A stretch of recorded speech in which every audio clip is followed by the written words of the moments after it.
अस्सलामुअलैकुम। Imran Rehan series episode 2 खलाई मखलूक। भारतीय जासूस एजेंट 2 इमरान के साथ लगकर चल रहा था। अचानक इमरान को अपना जिस्म गर्म होता हुआ महसूस हुआ। उसका खून तेजी से गर्दिश करने लगा। रात का पहला अंधेरा हो गया था और इमरान के जिस्म में जबरदस्त आसमानी ताकत पैदा हो चुकी थी। इमरान को उस वक्त आसमानी ताकत की सख्त जरूरत थी। दूसरी तरफ रेहान का जिस्म भी रात होते ही गर्म हो गया और उसके खून में आसमानी ताकत नमूदार हो गई। रेहान उस वक्त एयरपोर्ट के लाउंज में था। इस्लामाबाद से लाहौर तक की टिकट उसकी जेब में थी। रेहान ने इमरान को देखा कि एक नीली कमीज और नसवारी पतलून वाले नौजवान के साथ लाउंज में दाखिल हो रहा है। रेहान समझ गया कि नीली कमीज वाला भारतीय एजेंट नंबर 2 ही हो सकता है। लाउंज के लाउड स्पीकर पर एयर होस्टेस की आवाज गूंजी, ख़वातीनो हजरात, इस्लामाबाद से लाहौर जाने वाली फ्लाइट नंबर 007 परवाज के लिए तैयार है। मुसाफिरों से दरख्वास्त है कि वो जहाज पर तशरीफ ले चलें।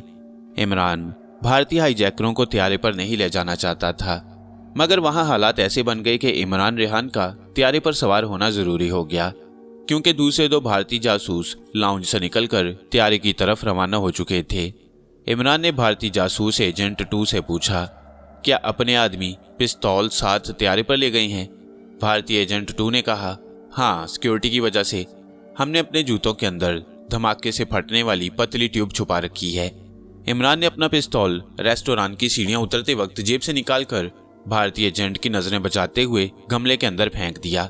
उसे मालूम था कि पाकिस्तानी खुफिया पुलिस का इंस्पेक्टर शाह पीछे पीछे आ रहा है। वह पिस्तौल को उठा लेगा। इमरान के जिस्म में जबरदस्त आसमानी ताकत आ चुकी थी।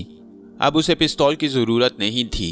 अब तो खुद उस पर पिस्तौल की गोली का असर नहीं हो सकता था। ये आसमानी ताकत इमरान रेहान को अंबर नागमारिया के हीरो अंबर ने खास तौर पर दी थी। इस्लामाबाद से लाहौर जाने वाला त्यारा रनवे पर तैयार खड़ा था। मुसाफिर एक कितार की शक्ल में जहाज की सीढ़ियों की तरफ बढ़ रहे थे। जहाज के अंदर बत्तियां रोशन थीं। मुसाफिरों की कितार में भारतीय एजेंट 2, उसके दूसरे 2 भारतीय हाईजैकर साथी और इमरान भी शामिल थे। कुछ मुसाफिर छोड़कर रेहान भी मुसाफिरों में मौजूद था और पाकिस्तान खुफिया पुलिस का इंस्पेक्टर शाह भी इसी फ्लाइट में जा रहा था। पाकिस्तान की मेहमान अहम गैर मुल्की शख्सियत पहले ही जहाज की फर्स्ट क्लास में सवार हो चुकी थी। मुसाफिरों में से किसी को मालूम नहीं था कि भारत से आए हुए खतरनाक तखरीबकारों ने इस जहाज को अगवा करने का नापाक मंसूबा बनाया हुआ है और वो बहुत जल्दी से अगवा करके इंडिया ले जाना चाहते हैं। इमरान रेहान ने इस नापाक मंसूबे को नाकाम बनाने का फैसला कर लिया। इमरान ने भारतीय एजेंट नंबर 2 से धीमी आवाज में पूछा, अपने 2 आदमी त्यारे में कहाँ बैठे हैं? भारतीय एजेंट ने कहा, वक्त आने पर वो खुद तुम्हारे सामने आ जाएंगे। इमरान सख्त मुश्किल में फंस गया। जब तक वो बाकी 2 जासूसों की शक्ल नहीं देख लेता उन्हें पकड़ नहीं सकता था और भारतीय एजेंट 2 उसे कुछ नहीं बता रहा था। त्यारा रनवे पर दौड़ रहा था। उसकी रफ्तार तेज से तेजतर होती गई और फिर उसने अपना मुंह पर उठाया और टेक ऑफ कर गया। जहाज फिजा में बुलंद होते होते एक खास बुलंदी पर आकर सीधा हो गया। अब उसका रुख लाहौर की तरफ था और वो खास रफ्तार से परवाज कर रहा था। एयर होस्टेस मुसाफिरों को रिसाले और अखबार पढ़ने को दे रही थी। अब किसी भी वक्त भारतीय जासूस अपनी सीटों से उठकर जहाज पर कब्जा कर सकते थे। इमरान को बेचैनी हो रही थी। इससे पहले के जासूस धमाका खेज मादे की ट्यूब लहराकर मुसाफिरों को ललकारें और जहाज के पायलट को काबू में करें, वो इन भारतीय हाईजैकरों पर कब्जा कर लेना चाहता था। उसने भारतीय एजेंट 2 से सरगोशी में कहा, धमाका खेज ट्यूब मुझे दे दो, मैं पायलट को जाकर काबू में करूंगा। भारतीय एजेंट 2 ये समझा कि यकीनन इस नौजवान को जहाज अगवा करने का तजुर्बा होगा। रघु ने भी वायरलेस पर उसे यही पैगाम दिया था कि जिस लाल रुमाल वाले नौजवान को मैं तुम्हारी तरफ भेज रहा हूं, वो एक माहिर तजुर्बाकार है और तुम उसकी हदायत पर अमल करना। उसे ये तो मालूम ही नहीं था कि असली भारतीय जासूस इस वक्त पुलिस की हिरासत में है। भारतीय एजेंट ने नीचे अपने जूते के तस्मे बांधने के बहाने जूते के अंदर से धमाका खेज मादे की ट्यूब निकालकर इमरान को दे दी। ये उंगली के बराबर ट्यूब थी और इसमें जर्द रंग का महलूल भरा हुआ था। एजेंट ने उसे बताया था कि अगर वो इस ट्यूब को जोर से फर्श पर मार दे तो वो एक खौफनाक धमाके से फट जाएगी और हर तरफ तबाही मचा देगी। इमरान ने ट्यूब को जेब में डाल लिया और भारतीय एजेंट को एतमाद में लेते हुए आहिस्ता से कहा, तुम भी मेरे फौरन बाद उठ खड़े होना। जहाज अभी रावलपिंडी के इलाके में ही परवाज कर रहा था कि इमरान हाथ में धमाका खेज ट्यूब लहराते हुए उठा और छलांग लगाकर सीटों के दरमियान आकर चिल्लाया, खबरदार, कोई मुसाफिर अपनी जगह से ना हिले। मेरे हाथ में जो ट्यूब है, अगर इसे फर्श पर फेंका तो जहाज 2 टुकड़े होकर नीचे गिर पड़ेगा। मुसाफिर सहम गए, औरतों की चीखें निकल गईं। रेहान होशियार हो गया। दूसरी कतार में बैठे हुए पाकिस्तानी खुफिया इंस्पेक्टर शाहजी ने भी जेब में पिस्तौल को अपने हाथ में ले लिया। एयर होस्टेस घबराकर कॉकपिट की तरफ दौड़ी तो दूसरी तरफ से दूसरे 2 भारतीय जासूस भी अपने हाथों में धमाका खेज ट्यूब में लहराते हुए उठ खड़े हुए। उनमें से एक ने बुलंद आवाज में चीख कर कहा, सब अपनी अपनी जगह पर बैठे रहो, नहीं तो जहाज को धमाके से उड़ा दिया जाएगा। एक भारतीय एजेंट ने लपक कर एयर होस्टेसों को दबोच कर पीछे गिरा दिया। तुम कहाँ जा रही हो? अपनी और मुसाफिरों की सलामती चाहती हो तो इसी जगह बैठ जाओ, बैठ जाओ। गरजदार आवाज सुनकर एयर होस्टेस वहीं बैठ गईं। ऐन उसी वक्त भारतीय एजेंट 2 कॉकपिट की तरफ भागा।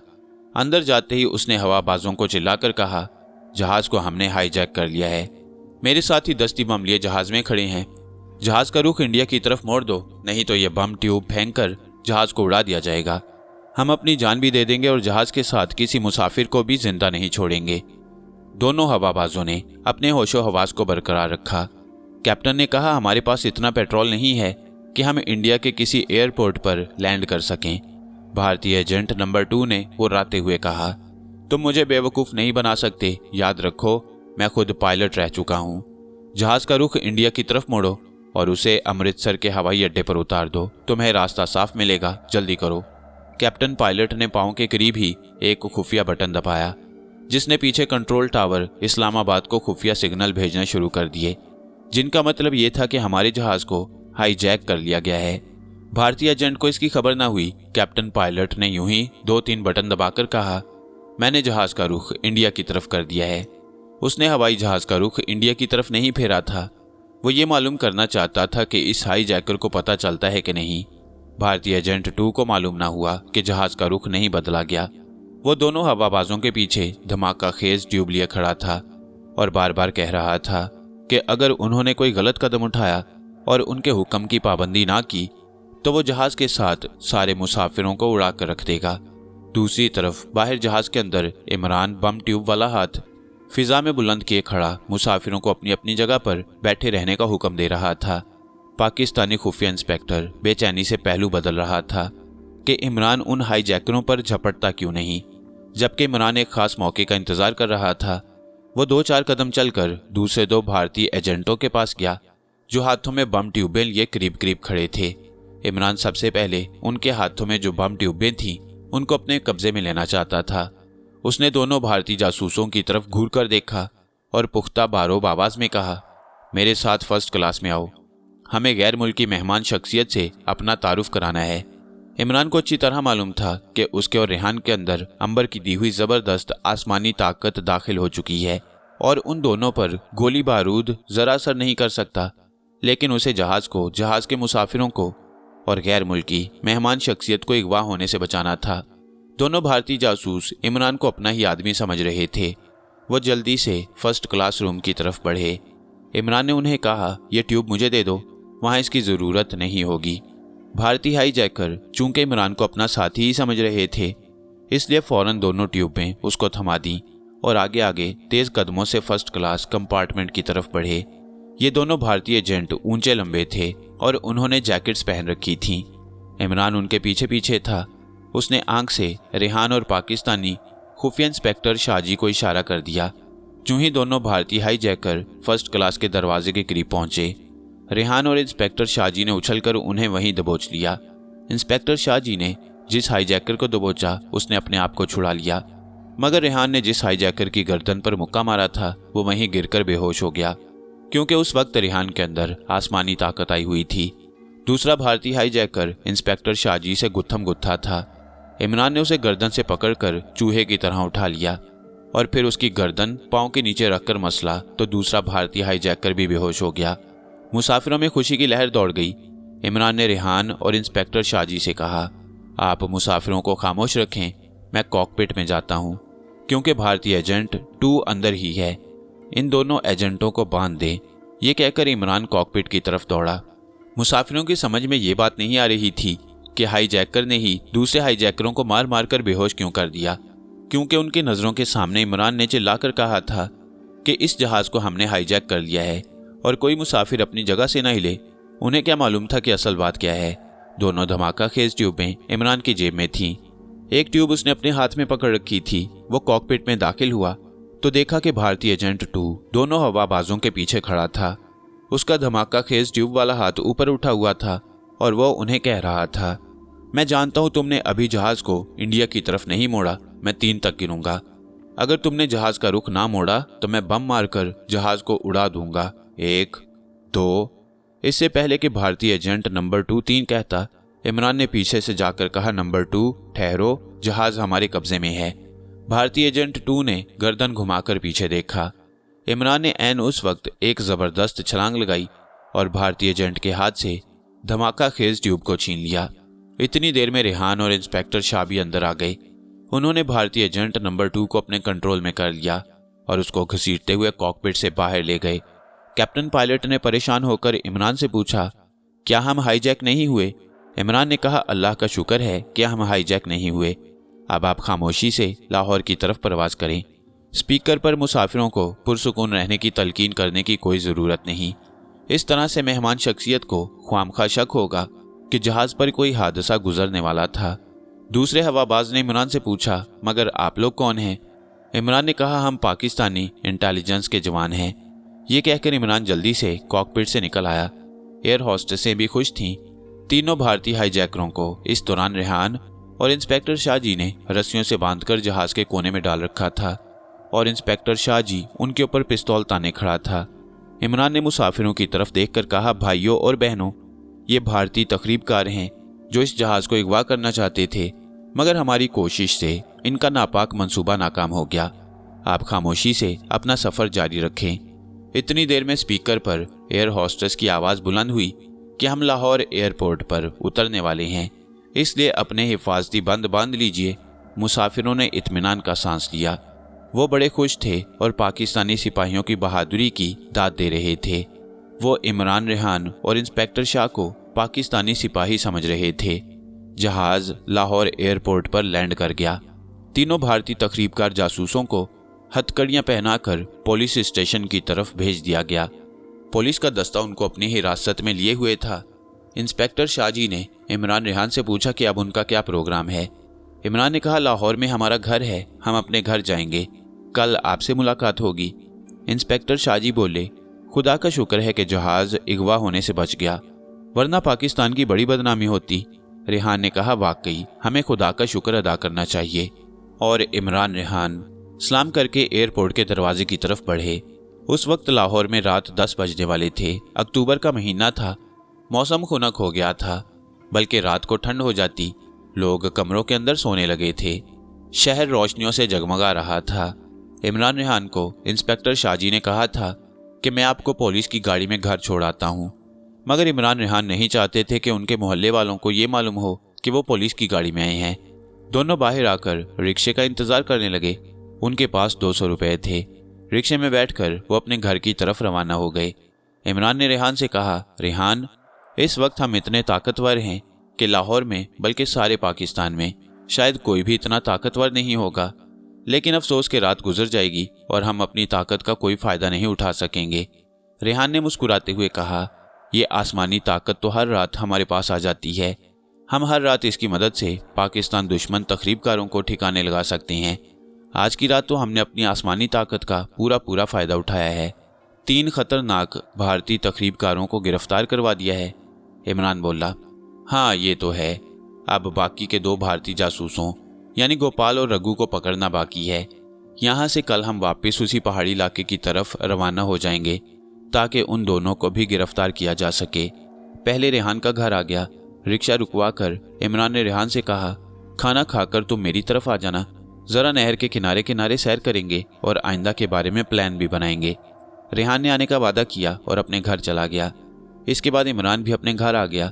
उसने अपनी डैडी मम्मी को बताया कि एक ज़रूरी काम से उन दोनों को पहाड़ी मुकाम से अपनी सैरो सियाहत का प्रोग्राम छोड़कर लाहौर आना पड़ गया है और अब वो कल फिर वापस जा रही हैं। इमरान ने रात का खाना खाया और मकान के लॉन में टहलने लगा। इतने में रेहान भी खाना खाने के बाद आ गया। दोनों दोस्त वहां से निकलकर लाहौर की खूबसूरत नहर के किनारे आकर टहलने लगे। उस वक्त रात के 11 बजने वाले होंगे। हर तरफ खामोशी थी। ये इलाका वैसे भी शहर से दूर था, इसलिए ज्यादा सुनसान लग रहा था। नहर किनारे वाली सड़क पर कहीं कहीं रोशनी थी। नहर अंधेरे में डूबी हुई थी। दूर दूर कोठियों में कहीं कहीं रोशनी हो रही थी। इमरान और रेहान बातें करते टहलते जा रहे थे कि अचानक एक कार उनके करीब से आकर गुजरी। कार में से किसी लड़की के चीखने की आवाज आ रही थी। वो चीख चीख कर मदद के लिए पुकार रही थी, मुझे बचाओ, मुझे बचाओ। फिर जैसे किसी ने उसके मुंह पर हाथ रखकर उसकी आवाज को दबा लिया। इमरान और रेहान रुक गए। उन्होंने कार को जाते देखा। रेहान बोला, मालूम होता है किसी लड़की को अगवा किया जा रहा है। इमरान बोला, हमारी आसमानी ताकत आजमाने का वक्त आ गया है। मैंने लड़की की चीखें सुनी हैं, मैंने भी सुनी हैं, तो फिर हम किसका इंतजार कर रहे हैं? इमरान ने कहा और कार की तरफ देखा। कार की पिछली सुर्ख बत्ती सड़क पर दूर होती जा रही थी। इमरान ने चीख कर कहा, फॉरवर्ड रेहान, और एकदम से दोनों ने कार के पीछे सड़क पर दौड़ना शुरू कर दिया। आसमानी ताकत की वजह से उनकी रफ्तार किसी तूफान मेल ट्रेन जितनी हो गई। अभी कार पुल पर भी नहीं पहुंची थी कि वो कार के पास पहुंच गए। कार 60-70 मील फी घंटा की रफ्तार से जा रही थी। इमरान ने उसके पिछले बम्पर को पकड़ लिया। एक धमाके के साथ बम्पर टूटकर उसके हाथ में आ गया। रेहान ने कार के अकबी पहिए पर जोर से लात मारी। कार का पहिया एक तरफ से पिचक गया और कार सड़क पर झकोले खाने लगी। फिर एक तरफ दरख्त के पास जाकर रुक गई। अंदर से किसी ने क्लाशनकोफ का फायर कर दिया। गोलियां इमरान रेहान के करीब से होकर निकल गईं। इमरान ने कार के ऊपर छलांग लगा दी। कार के अंदर से 4 ऊंचे लंबे हट्टे कट्टे आदमी बाहर निकल आए। उन्होंने इमरान रेहान को देखा तो उन पर अंधाधुंध फायरिंग शुरू कर दी। गोलियां इमरान रेहान के सीने, गर्दन और पेट पर लग रही थीं, मगर आसमानी ताकत की वजह से उनके जिस्म से पार होने की बजाय उनके जिस्मों से टकरा टकरा कर नीचे गिर रही थीं। चारों बदमाश घबरा गए। एक ने चिल्लाकर कहा, इनको चाकू घोंप दो। 2 बदमाश चाकू खोलकर इमरान रेहान की तरफ लपके। उन्होंने आते ही इमरान और रेहान के पेट में चाकू घोंप दिए। चाकू पेट में घुस गए, मगर इमरान रेहान पर कोई असर ना हुआ। ना उन्हें दर्द हुआ और ना खून निकला। इमरान ने एक बदमाश को गर्दन से पकड़कर जोर से ऊपर को उछाला। दूसरे बदमाशों के सामने वो बदमाश हवा में तेजी से ऊपर को उछला। ऊपर दरख्त की मोटी शाख से उसका सर टकराया और लुढ़खनिया खाता नीचे आकर फर्श पर गिर पड़ा। उसकी पसलियां टूट गईं। वो सड़क पर नीम बेहोश कराहने लगा। दूसरी तरफ रेहान ने दूसरे बदमाश को दोनों हाथों से ऊपर उठाकर जोर से सड़क पर पटक दिया। सड़क पर गिरते ही उसकी चीख बुलंद हुई और वो भी बेहोश हो गया। तीसरे बदमाश ने रिवॉल्वर निकालकर इमरान और रेहान पर धड़ाधड़ गोलियां चलानी शुरू कर दी। डज डज डज गोलियां इमरान रेहान के पेट और गर्दन पर लगकर नीचे गिरती रहीं। दोनों ने आगे बढ़कर तीसरे बदमाश को भी पकड़ लिया। इमरान ने टांगों और रेहान ने बाजुओं से पकड़कर उस बदमाश को भी जोर से हवा में उछाल दिया। ये बदमाश भी ऊपर दरख्त की मोटी शाख से टकराया और धड़ाम से सड़क पर गिरकर कराहने लगा। उसकी भी हड्डी पसली एक हो गई। इमरान ने कहा, गाड़ी में से लड़की को निकालो। गाड़ी में एक बदमाश अभी मौजूद था और ये सारा खौफनाक खेल देख रहा था। जब इमरान रेहान गाड़ी की तरफ बढ़े तो उसने पिस्तौल की नाली सहमी हुई लड़की के कान के साथ लगाकर उसे बाहर खींच लिया और गरज कर बोला, खबरदार, अगर कोई आगे बढ़ा तो मैं गोली मारकर लड़की का खून कर दूंगा। इमरान और रेहान वहीं रुक गए। बदमाश ने लड़की के कान के साथ पिस्तौल की नाली लगा रखी थी। लड़की की खौफ के मारे आंखें फटी फटी थीं। बदमाश इसी तरह लड़की को लेकर गाड़ी की अगली सीट पर ले आया। उसने पांव से गाड़ी का दरवाजा खोला और चिल्लाया, खबरदार, आगे ना आना, नहीं तो लड़की की लाश खून में लथपथ पड़ी होगी। इमरान ने रेहान से कहा, रेहान रुक जाओ। रेहान वहीं गाड़ी के करीब रुक गया। बदमाश बेचारी सहमी हुई परेशान लड़की को घसीटकर गाड़ी में बैठने ही लगा था कि अचानक दूसरी तरफ से एक ऊंचा लंबा अजीबोगरीब शक्ल वाला आदमी नमूदार हुआ। उसने जोर से हाथ मारकर बदमाश का पिस्तौल दूर गिरा दिया और उसे गर्दन से पकड़कर ऐसा झटका दिया कि बदमाश का सर बुरी तरह गाड़ी के बोनट से टकराया और वो नीचे को लुढ़क गया। बदमाश का सर फट गया और वो भी बेहोश हो गया। लड़की चीख मारकर भागी तो उस ऊंचे लंबे अजनबी ने, जो शक्लो सूरत से हमारी दुनिया का आदमी नहीं लगता था, हाथ बढ़ाकर लड़की को पकड़ लिया और कहा, बहन, तू अकेली नहीं जाएगी, ये लड़के जिन्होंने इन बदमाशों से तेरी इज्जत और तेरी जान बचाई है, तुझे तेरे घर पहुंचा देंगे, तू कार में बैठ जा। और उस अजनबी ऊंचे लंबे आदमी ने, जिसका चेहरा अब इमरान रेहान के सामने था, घबराई हुई लड़की को कार में जबरदस्ती बिठा दिया और इमरान रेहान से कहा, तुम बड़े बहादुर लड़के हो, तुमने एक लड़की की इज्जत को बदमाशों से बचाया। मैं तुम्हारी सारी लड़ाई देख रहा था। मुझे ये बताओ कि तुम्हारे अंदर ये ताकत कहाँ से आई है कि तुम पर गोली चाकू का असर नहीं हुआ। रेहान बड़े गौर से ऊंचे लंबे अजनबी को देख रहा था। उस अजनबी के बाल सर के दरमियान से खड़े थे, चेहरे का रंग नीला था और आंखें भी नीली थीं। रेहान ने पूछा, सर, अगर मैं गलती नहीं कर रहा तो आपका नाम थ्यूसोंग है। अजनबी ने चौंक कर रेहान की तरफ देखा और बोला, तुम्हें मेरा नाम कैसे मालूम हुआ? इमरान अब हैरानी से रेहान को देखने लगा। रेहान बोला, अगर आप थ्यूसोंग हैं तो हमें यह ताकत आपके साथी आपके दोस्त अंबर ने दी है। थ्यूसोंग ने जल्दी से पूछा, अंबर कहाँ है? मुझे बताओ, मैं उसकी तलाश में यहाँ आया हूँ।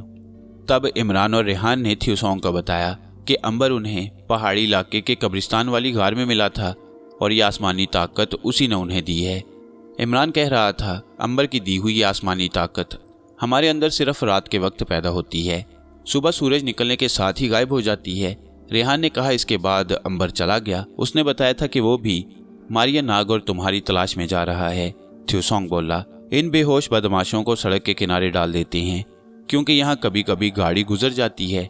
लड़की गाड़ी के अंदर खामोश बैठी थी। इमरान ने कार की खिड़की में से सर अंदर डालकर लड़की से कहा, बहन, तुम घबराओ नहीं, हम तुम्हारे भाई हैं और हम खुद तुम्हें तुम्हारे घर पहुंचा कर आएंगे।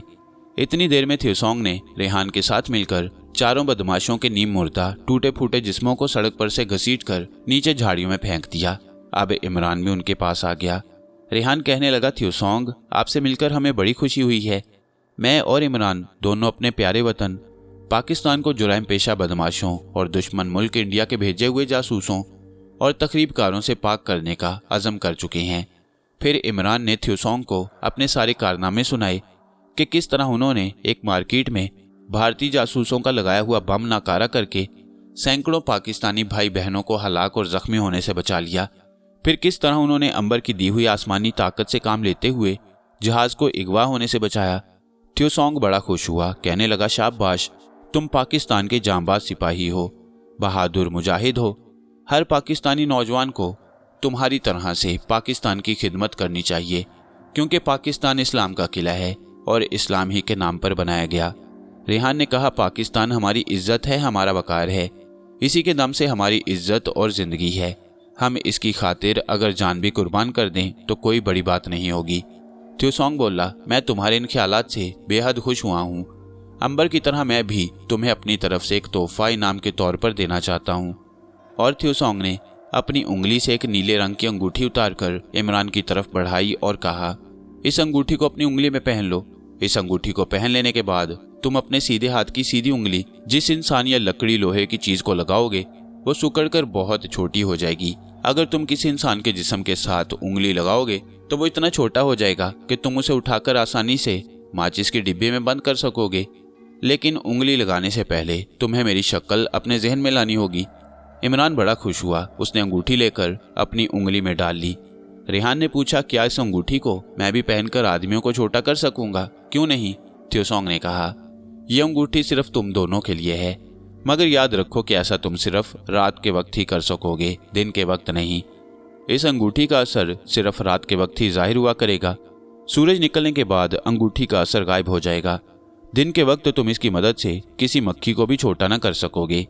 इमरान बोला, अंबर की आसमानी ताकत भी सिर्फ रात के वक्त ही हमारे पास आती है। सूरज निकलने के बाद वो ताकत भी हमसे जुदा हो जाती है।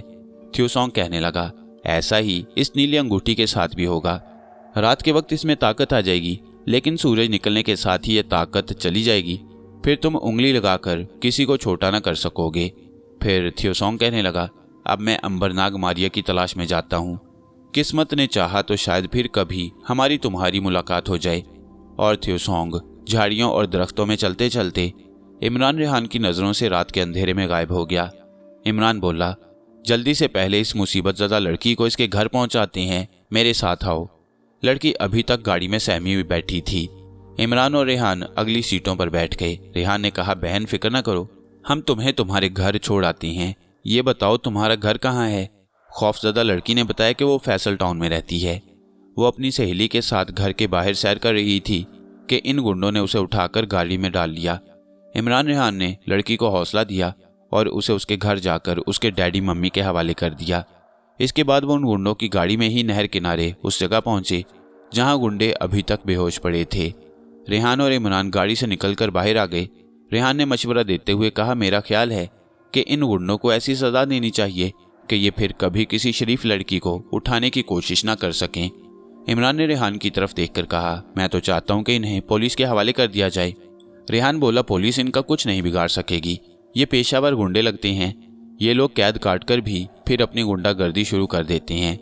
हम पाकिस्तान को इन गुंडों से पाक करने का अहद कर चुके हैं, तो फिर इनके साथ क्या सलूक करें? क्या इन्हें कत्ल कर दें?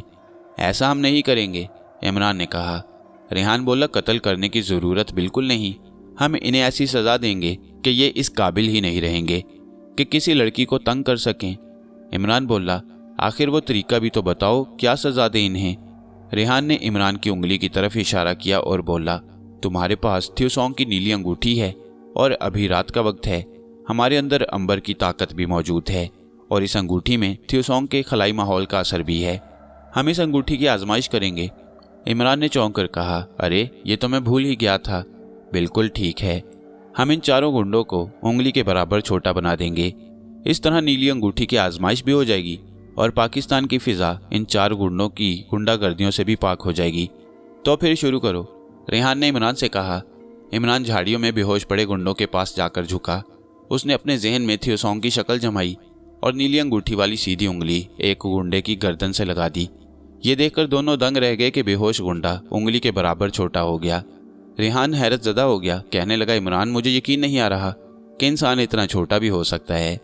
इमरान ने घास पर पड़े उंगली जितने बेहोश गुंडे को उठाकर अपनी हथेली पर रख लिया और बोला, खुदा की खुदाई याद आ गई है रेहान, ये कोई तिलिस्म या जादू नहीं। तुम्हें तो मालूम ही है कि थ्योसॉन्ग खलाई दुनिया का रहने वाला है।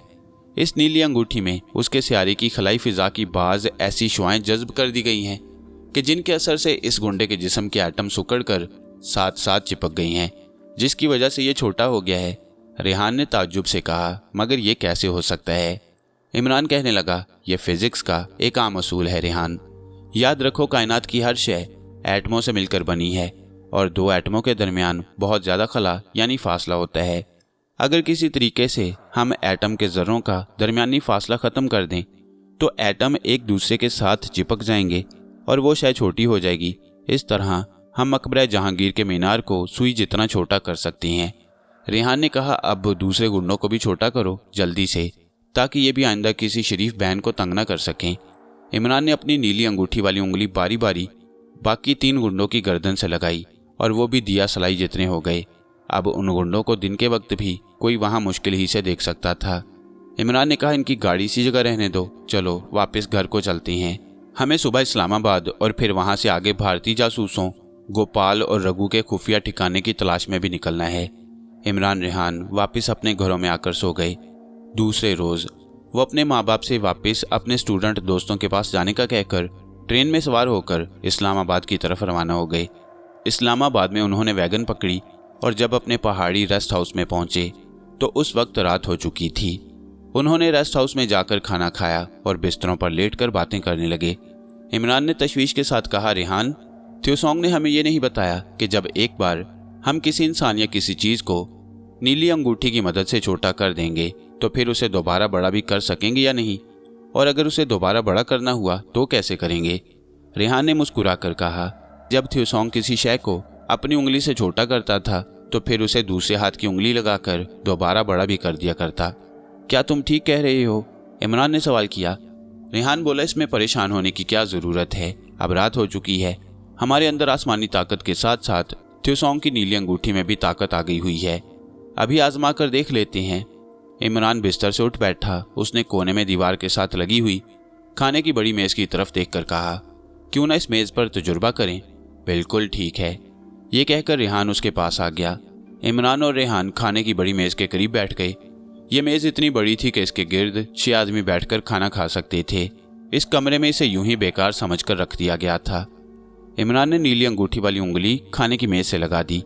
जो ही उसने मेज को उंगली से छुआ, 1 सेकंड से भी कम मुद्दत में खाने की बड़ी मेज सुकड़कर इतनी छोटी हो गई कि इमरान ने उसे उठाकर अपनी जेब में डाल लिया।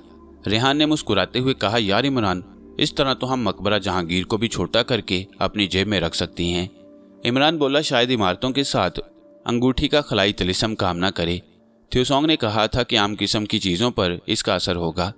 अब मेज़ जेब से निकालो भाई, रेहान ने इमरान से कहा। इमरान ने जेब से खाने की मेज़ निकालकर फर्श पर रख दी। इतनी बड़ी मेज़ अब एक नन्हा सा खिलौना मेज़ बन गई।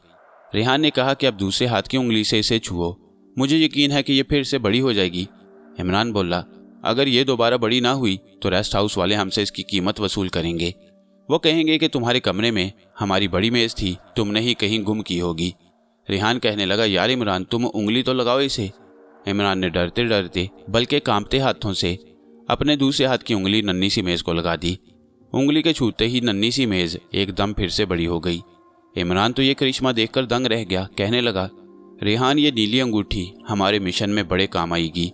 हम इसकी मदद से भारतीय जासूसों को उंगली के बराबर छोटा करके डिब्बी में बंद करके ले आएंगे। रेहान कहने लगा, लेकिन ऐसा हम सिर्फ रात के वक्त ही कर सकेंगे, दिन के वक्त तो अंगूठी का असर खत्म हो चुका होगा। इमरान बोला, ठीक है, हम अपना मिशन पहाड़ियों में रात के वक्त शुरू करेंगे। अच्छा, अब सो जाओ, मुझे नींद आ रही है, सुबह हमें जल्दी उठना है।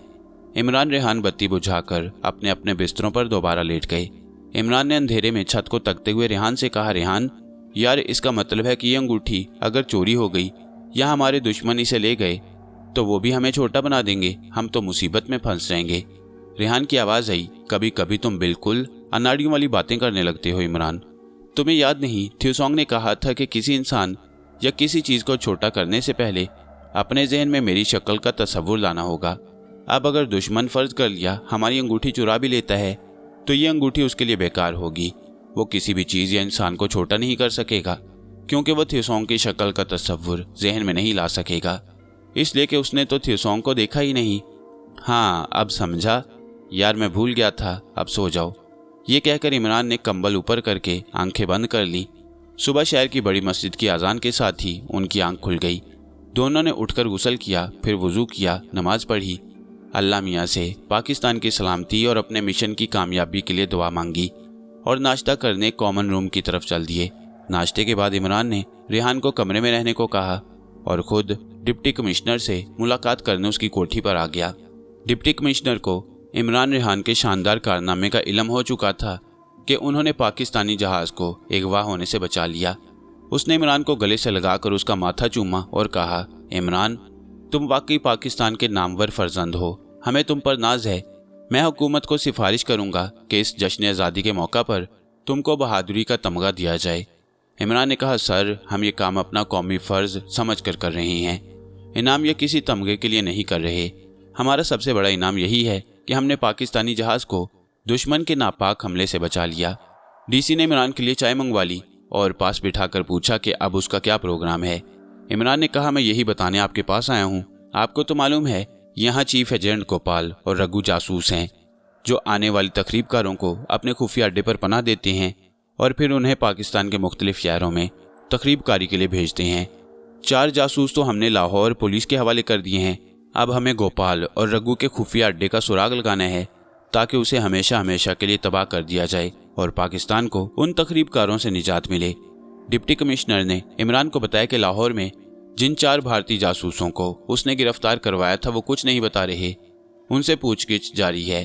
हमारी निगाहें तुम पर भी लगी हैं क्योंकि तुम दोनों एक माहिर और तजुर्बाकार मुजाहिद हो। मैं हैरान हूँ कि तुम दोनों ने इतनी छोटी उम्र में ये महारत कैसे हासिल की। बहरहाल, मैं तुम्हें नेक तमन्नाओं और दुआओं के साथ रुखसत करता हूँ। अगर किसी चीज़ की ज़रूरत हो तो हमें बता दो, हम फ़ौरन तुम्हें वो चीज़ मुहैया कर देंगे। इमरान ने कहा, हम पाकिस्तान के जांबाज जासूस मुजाहिद हैं, हमें जिस चीज़ की ज़रूरत होगी अल्लाह के हुक्म से हम पैदा कर लेंगे। मैं आपको सिर्फ ये बताना चाहता हूँ कि हम थोड़ी देर में जासूसों की खुफिया कमीनगाह की तलाश में जा रहे हैं। अच्छा, अब इजाज़त दीजिए, इंशाल्लाह अब मिशन को कामयाबी से मुकम्मल करने के बाद ही मुलाकात होगी। डिप्टी कमिश्नर ने इमरान के कंधे पर हाथ रखते हुए पुरजोश अंदाज में कहा, खुदा तुम्हारी मदद करे, हमारी नेक तमन्नाएं और दुआएं तुम दोनों के साथ होंगी। इमरान सलाम करके डिप्टी कमिश्नर की कोठी से रेस्ट हाउस वापस आ गया। अब इमरान रेहान की नई मुहिम और नया एडवेंचर शुरू होने वाला था। उन्होंने बाजार से एक एक शिकारी चाकू और एक थैला खरीद लिया। थैले में डबल रोटी, भुने हुए चने रख लिए, पानी से भरकर छागल भी साथ ले ली और अल्लाह का नाम लेकर अपनी नई और ख़तरनाक मुहिम पर निकल खड़े हुए।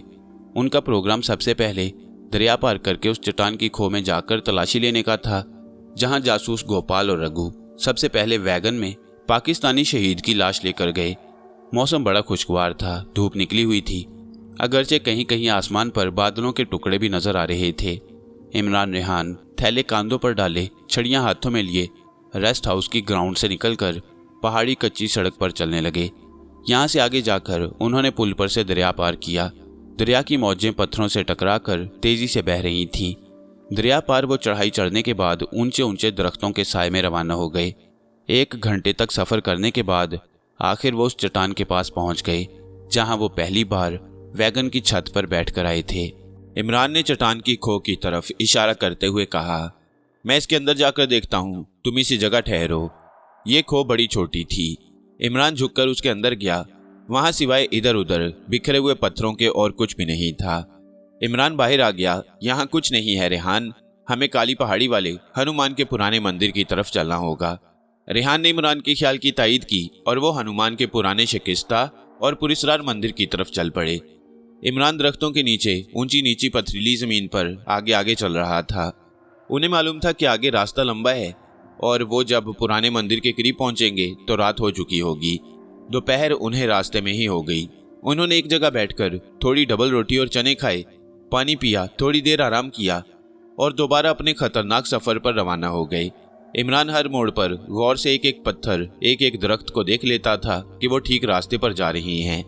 उसे रास्ते की सारी निशानियां मिल रही थीं, जिसका मतलब था कि वो रास्ते से भटके नहीं। दरिया एक मुकाम पर उनकी बाएं जानिब आ गया। ये भी एक खास निशानी थी। जब सूरज गुरूब हो गया और पहाड़ी वादियों और पहाड़ों के दामन में हल्का हल्का अंधेरा छाने लगा तो इमरान ने एक ऊंचे टीले पर उगे हुए चीड़ के 3 दरख्तों को देखकर कहा, ये 3 दरख्त भी एक निशानी है रेहान। जब हम पुरस्कार मंदिर से फरार होकर भागे थे तो रास्ते में ये 3 दरख्तों वाला टीला भी आया था। रेहान ने कहा, हाँ इमरान, मैंने भी टीले को पहचान लिया है। इमरान ने रेहान को वहीं रोक लिया और कहने लगा, मेरा ख्याल है हमें इस जगह रुककर रात होने का इंतजार करना चाहिए। इमरान रेहान वहीं चीड़ के एक दरख्त तले बैठकर रात का अंधेरा होने का इंतजार करने लगे। रात का पहला अंधेरा छाते ही इमरान और रेहान ने अपने खून की गर्दिश तेज होती महसूस की और फिर उनके अंदर आसमानी ताकत बेदार हो गई। रेहान ने कहा, हमें अपनी अपनी ताकत को आजमा लेना चाहिए क्योंकि हम दुश्मनों के इलाके में जा रहे हैं। इमरान और रेहान ने एक दरख्त को देखा जो आधा कटा हुआ था। इमरान ने कहा, हम अपनी आसमानी ताकत इस पर आजमा कर देखते हैं। इमरान ने जमीन के अंदर धंसे हुए मगर ऊपर से आधे कटे हुए दरख्त को दोनों हाथों से पकड़कर जरा सा जोर लगाया तो वो एक तरफ से उखड़ गया। इमरान पीछे हट गया। मेरी ताकत मेरे पास है, अब तुम अपनी ताकत को आजमाओ। रेहान ने दरख्त को एक हाथ से पकड़कर धक्का दिया तो दरख्त जड़ से उखड़कर नीचे गिर पड़ा। हालांकि कोई ताकतवर से ताकतवर आदमी भी उस दरख्त को जड़ से नहीं उखाड़ सकता था।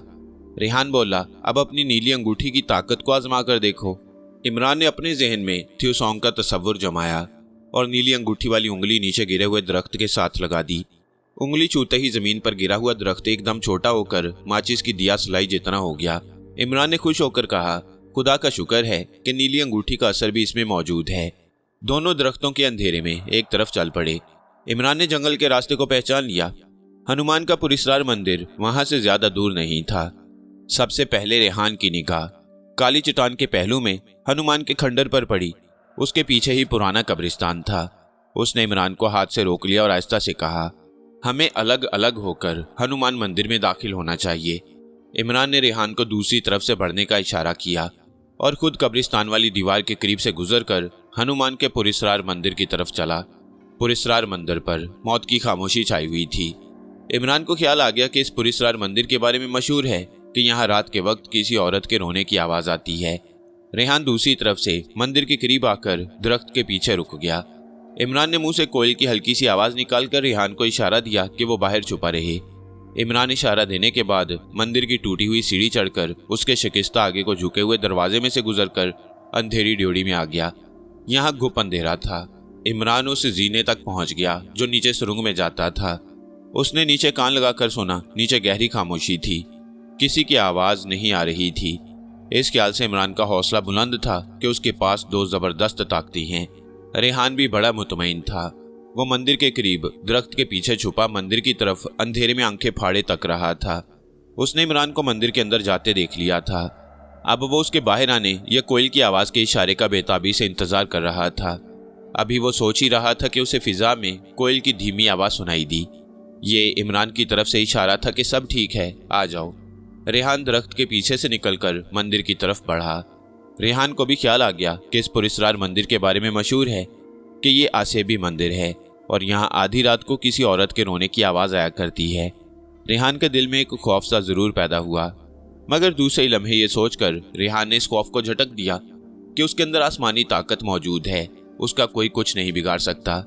इमरान मंदिर की ड्योढ़ी के अंदर अंधेरे में नीचे जाते हुए जीने के पास खड़ा था। उसने रेहान को सरगोशी करते हुए कहा, यहाँ जासूस नहीं है, मेरा ख्याल है नीचे चलकर सुरंग वाली कोठरियों में देखते हैं, शायद वहां उनका कोई एजेंट मौजूद हो। रेहान का दिल जाने क्यों नीचे जाने को नहीं कर रहा था, मगर उसने अपनी झिझक और डर को अपने दिल में ही छुपे रहने दिया और इमरान के पीछे पीछे जीना उतरकर सुरंग के अंधेरे में आ गया। उन्होंने एक दूसरे का हाथ थाम रखा था और कदम उठाते सुरंग की दीवार के साथ साथ आगे बढ़ रहे थे। वो कोठरी आ गई जिसका दरवाजा इमरान ने आसमानी ताकत आ जाने के बाद तोड़ा था। इसके बाद रेहान की कोठरी का दरवाजा आ गया, ये भी टूटा हुआ था। इमरान रेहान रुक गए। इमरान ने दीवार के साथ लगकर गहरा सांस लेते हुए सरगोशी में कहा, ये टूटे हुए दरवाजे अभी तक वैसे ही पड़े हैं, यहाँ कोई दूसरा सामान भी नजर नहीं आता, लगता है जासूस दोबारा इधर नहीं आए। रेहान जो ना जाने क्यों मंदिर की आसेबी फिजा से पहले ही डरा हुआ था, जल्दी से बोला, हाँ यहाँ कोई नहीं है, मेरा ख्याल है हमें बाहर चलकर देखना चाहिए। इमरान ने कहा, चलो, और वो दोनों आसेबी ड्राउनी सुरंग का जीना चढ़कर मंदिर की ड्योढ़ी में आ गए।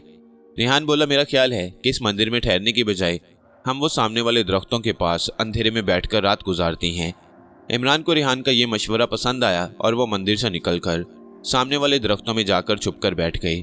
उनकी नजरें अंधेरे में उस कच्ची पगडंडी पर लगी थी जो मंदिर की तरफ जाती थी और जिस पर गहरा अंधेरा और खामोशी छाई हुई थी। जंगल का अंधेरा सनसना रहा था।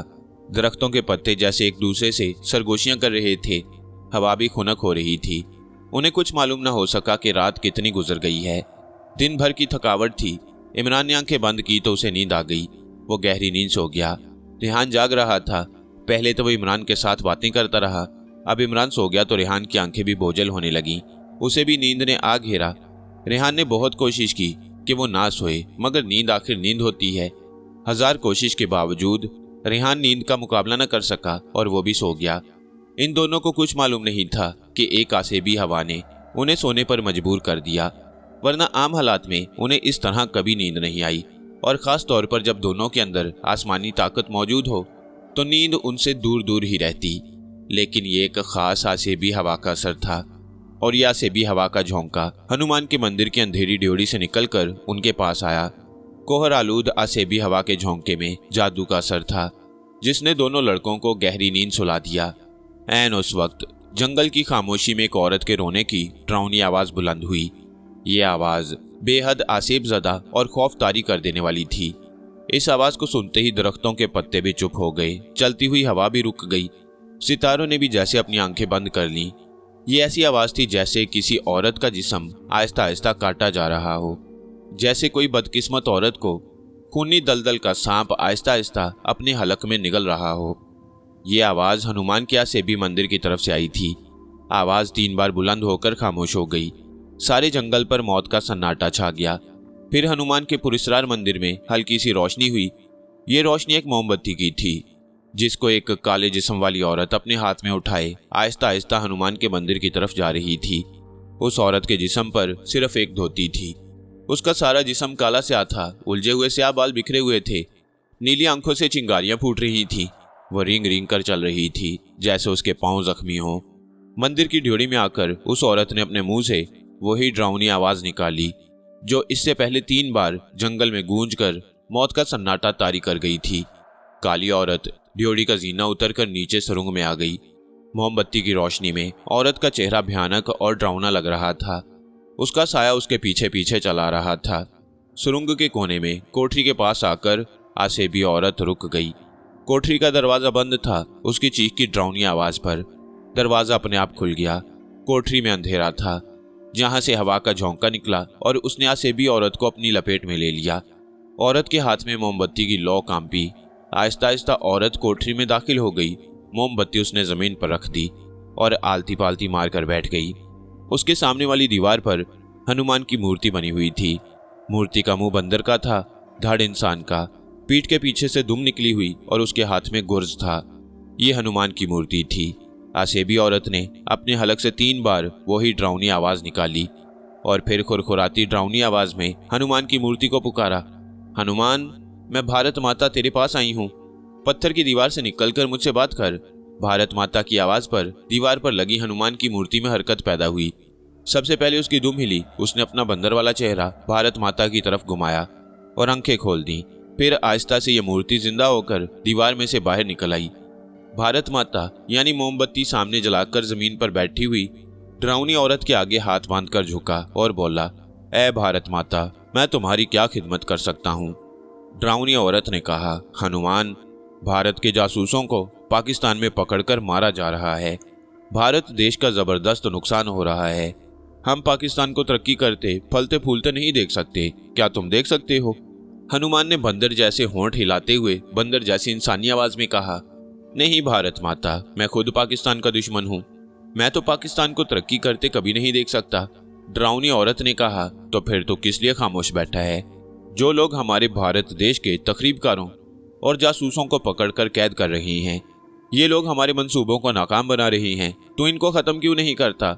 हनुमान ने गुर्ज कांधे से उतारते हुए कहा, वो लोग कौन है भारत माता, मुझे बता। मैं अभी अपने गुर्ज से उनका कीमा कीमा कर डालता हूँ। डरावनी औरत के चेहरे पर इत्मीनान की लहर दौड़ गई। उसने उठते हुए कहा, मेरे साथ आओ, मैं तुम्हें भारत माता के दुश्मनों के पास लिए चलती हूँ। वो तुम्हारे मंदिर के करीब ही गहरी नींद सो रही हैं। डरावनी औरत भारत माता हनुमान को लेकर मंदिर से बाहर निकली। मोमबत्ती अब भी उसके हाथ में थी। वो आगे आगे चल रही थी। वो उस दरख्त के पास पहुंचकर रुक गई जिसके नीचे इमरान और रेहान गहरी नींद सो रहे थे। हनुमान ने उनकी तरफ एक नजर देखा और चुप सा हो गया। डरावनी औरत ने इमरान रेहान की तरफ इशारा करके कहा, ये 2 नौजवान लड़के भारत माता और भारत के दुश्मन हैं। ये दोनों बड़े बहादुर जासूस और मुजाहिद हैं। इनकी वजह से हमारे जासूस पाकिस्तान के शहरों में बम नहीं लगा सके।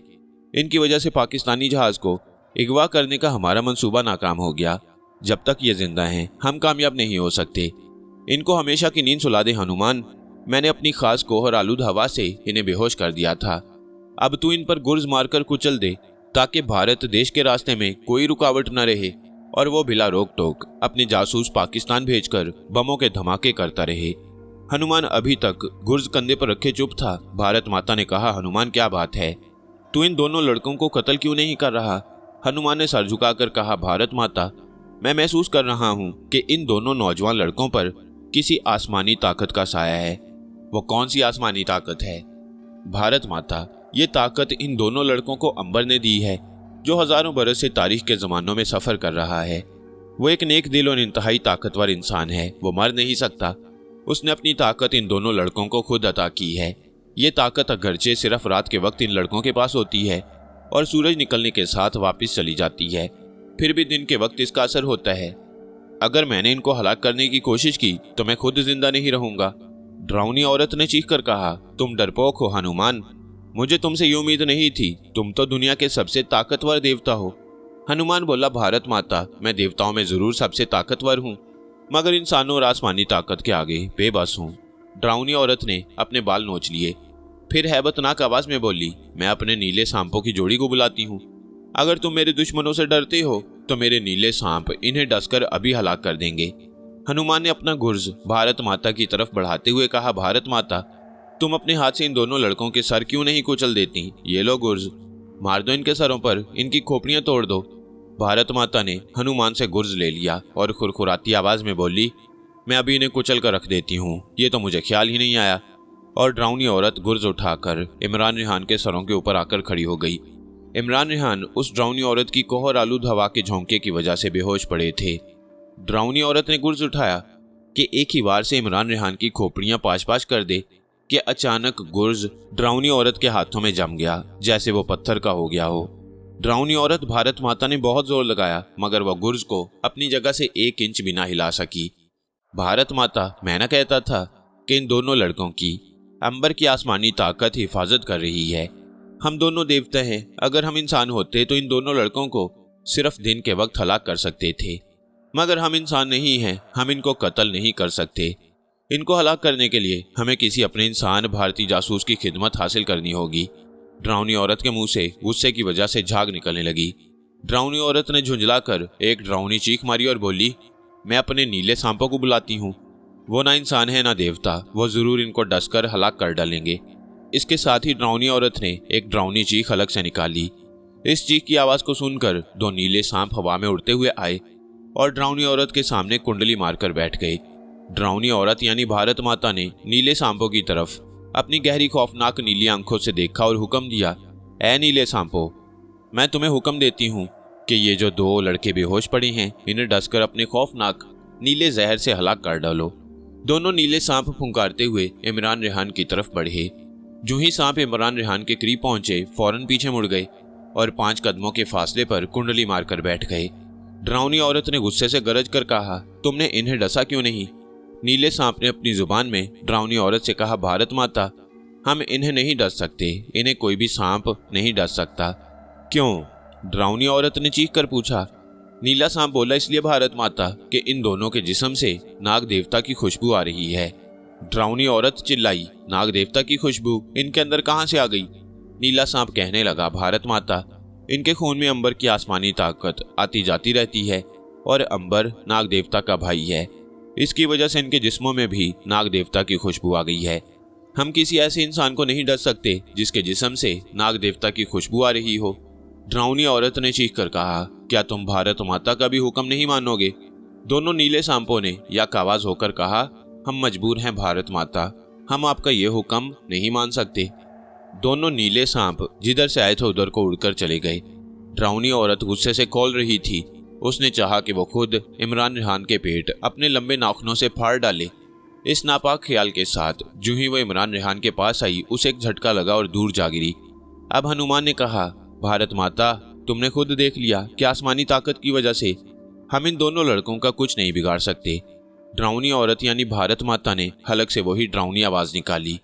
रात के अंधेरे में सारा जंगल उसकी आवाज से लरस गया। दरख्तों में सहमे हुए परिंदों ने अपने बच्चों को अपने साथ लगा लिया। भारत माता बोली, हनुमान, इन 2 लड़कों की वजह से हमारा पाकिस्तान के खिलाफ हर मंसूबा नाकाम हो रहा है। कोई ऐसी तरकीब निकालो कि और कुछ नहीं तो कम से कम इनकी ताकत ही खत्म हो जाए, फिर हमारे भारतीय जासूस खुद इनको रास्ते से हटा देंगे। हनुमान ने आंखें बंद कर ली। थोड़ी देर बाद आंखें खोली तो चौंक कर बोला, भारत माता, इन लड़कों में से एक का नाम इमरान है और दूसरे का नाम रेहान है। मुझे अभी अभी ज्ञान हुआ है कि इमरान ने अपनी उंगली में ऐसी नीली अंगूठी डाल रखी है जिसकी ताकत से वो जिस इंसान या किसी चीज को अपनी उंगली लगा दे वो बहुत छोटी हो जाएगी। ये नीली अंगूठी उसे अंबर के साथी और दोस्त खलाई इंसान थ्योसॉन्ग ने दी है। ड्राउनी औरत बोली, उस अंगूठी को उतार कर टुकड़े टुकड़े कर दो। हनुमान ने कहा, भारत माता, मैंने ऐसी तरकीब सोची है कि सांप भी मर जाए और लाठी भी ना टूटे। मैं इमरान की असली ताकत वाली अंगूठी उतार कर उसकी जगह नकली नीली अंगूठी उसकी उंगली में डाल दूंगा। ये नकली अंगूठी किसी चीज को छोटा ना कर सकेगी। ड्राउनी औरत कहने लगी, तो फिर जल्दी करो, मेरा मुंह क्या देख रहे हो? हनुमान ने आंखें बंद करके हाथ की हथेली फैला दी। 1 सेकंड में एक नीले रंग की अंगूठी उसकी हथेली पर आ गई। ये अंगूठी हूबहू थ्योसॉन्ग की दी हुई असली अंगूठी की तरह थी, मगर नकली। हनुमान ने आगे बढ़कर बेहोश इमरान की उंगली से थ्योसॉन्ग की असली नीली अंगूठी उतारकर उसकी जगह दूसरी नकली नीली अंगूठी डाल दी। फिर कहने लगा, भारत माता, मैं अब अपने गुरु चिंतामुनि की मदद से इन दोनों की आसमानी ताकत को भी खत्म करने वाला हूँ। ड्राउनी औरत बहुत खुश हुई। ड्राउना कहकहा लगाकर बोली, अगर तुम उनकी आसमानी ताकत खत्म कर दो तो ये हमारी बहुत बड़ी कामयाबी होगी। जल्दी से इनकी आसमानी ताकत खत्म कर दो हनुमान। हनुमान ने एक बार फिर आंखें बंद की, लेकिन वह इमरान और रेहान को कोई नुकसान न पहुंचा सका। उसने अपनी नाकामी का इजहार किया तो भारत माता बोली, कोई बात नहीं, अब इनके पास अंगूठी नहीं है। हमने इन दोनों पाकिस्तानी लड़कों की ताकत छीन ली। अब ये हमारे भारतीय जासूसों को अपनी आसमानी ताकत से ना कुचल सकेंगे। और ना अपनी नीली अंगूठी की मदद से उन्हें छोटा कर सकेंगे। इसके साथ ही ड्रोनी औरत भारत माता ने जय भारत का भयानक नारा लगाया, अपने हलक से एक ड्रोनी आवाज निकाली और हनुमान की तरफ देखकर कहा, हनुमान, तुम वापस मंदिर की दीवार पर जाकर दोबारा पत्थर की मूर्ति बन जाओ। मैं भी अपनी दुनिया में वापस जा रही हूँ। मैं अपने मकसद में कामयाब वापस जा रही हूँ। और इसके साथ ही ड्रोनी औरत ने जमीन पर रखी मोमबत्ती को अपनी हथेली पर रखा और आहिस्ता आहिस्ता कदम उठाती, मुंह से खौफनाक सांस की आवाजें निकालती जंगल के अंधेरे दरख्तों में जाकर गुम हो गई। उसके जाने के बाद हनुमान कांधे पर गुर्ज रखकर मंदिर में आया और दीवार के साथ लगा और पत्थर की मूर्ति बन गया। तारीक जंगल पर मौत का सन्नाटा छा गया। इमरान और रेहान दरख्तों के नीचे बेहोश पड़े थे। ऐसा लगता था जैसे वो गहरी नींद सो रही हैं। रात आहिस्ता आहिस्ता ढलने लगी। आसमान पर सितारों की चमक फीकी पड़ने लगी। फिर मशरिक में सूरज की गुलाबी रोशनी आसमान पर फैल गई। दरख्तों पर परिंदे चहचहाने लगे। मगर अजीब बात थी कि हनुमान के पुरस्कार मंदिर के आसपास के दरख्तों पर कोई परिंदा नहीं बोल रहा था।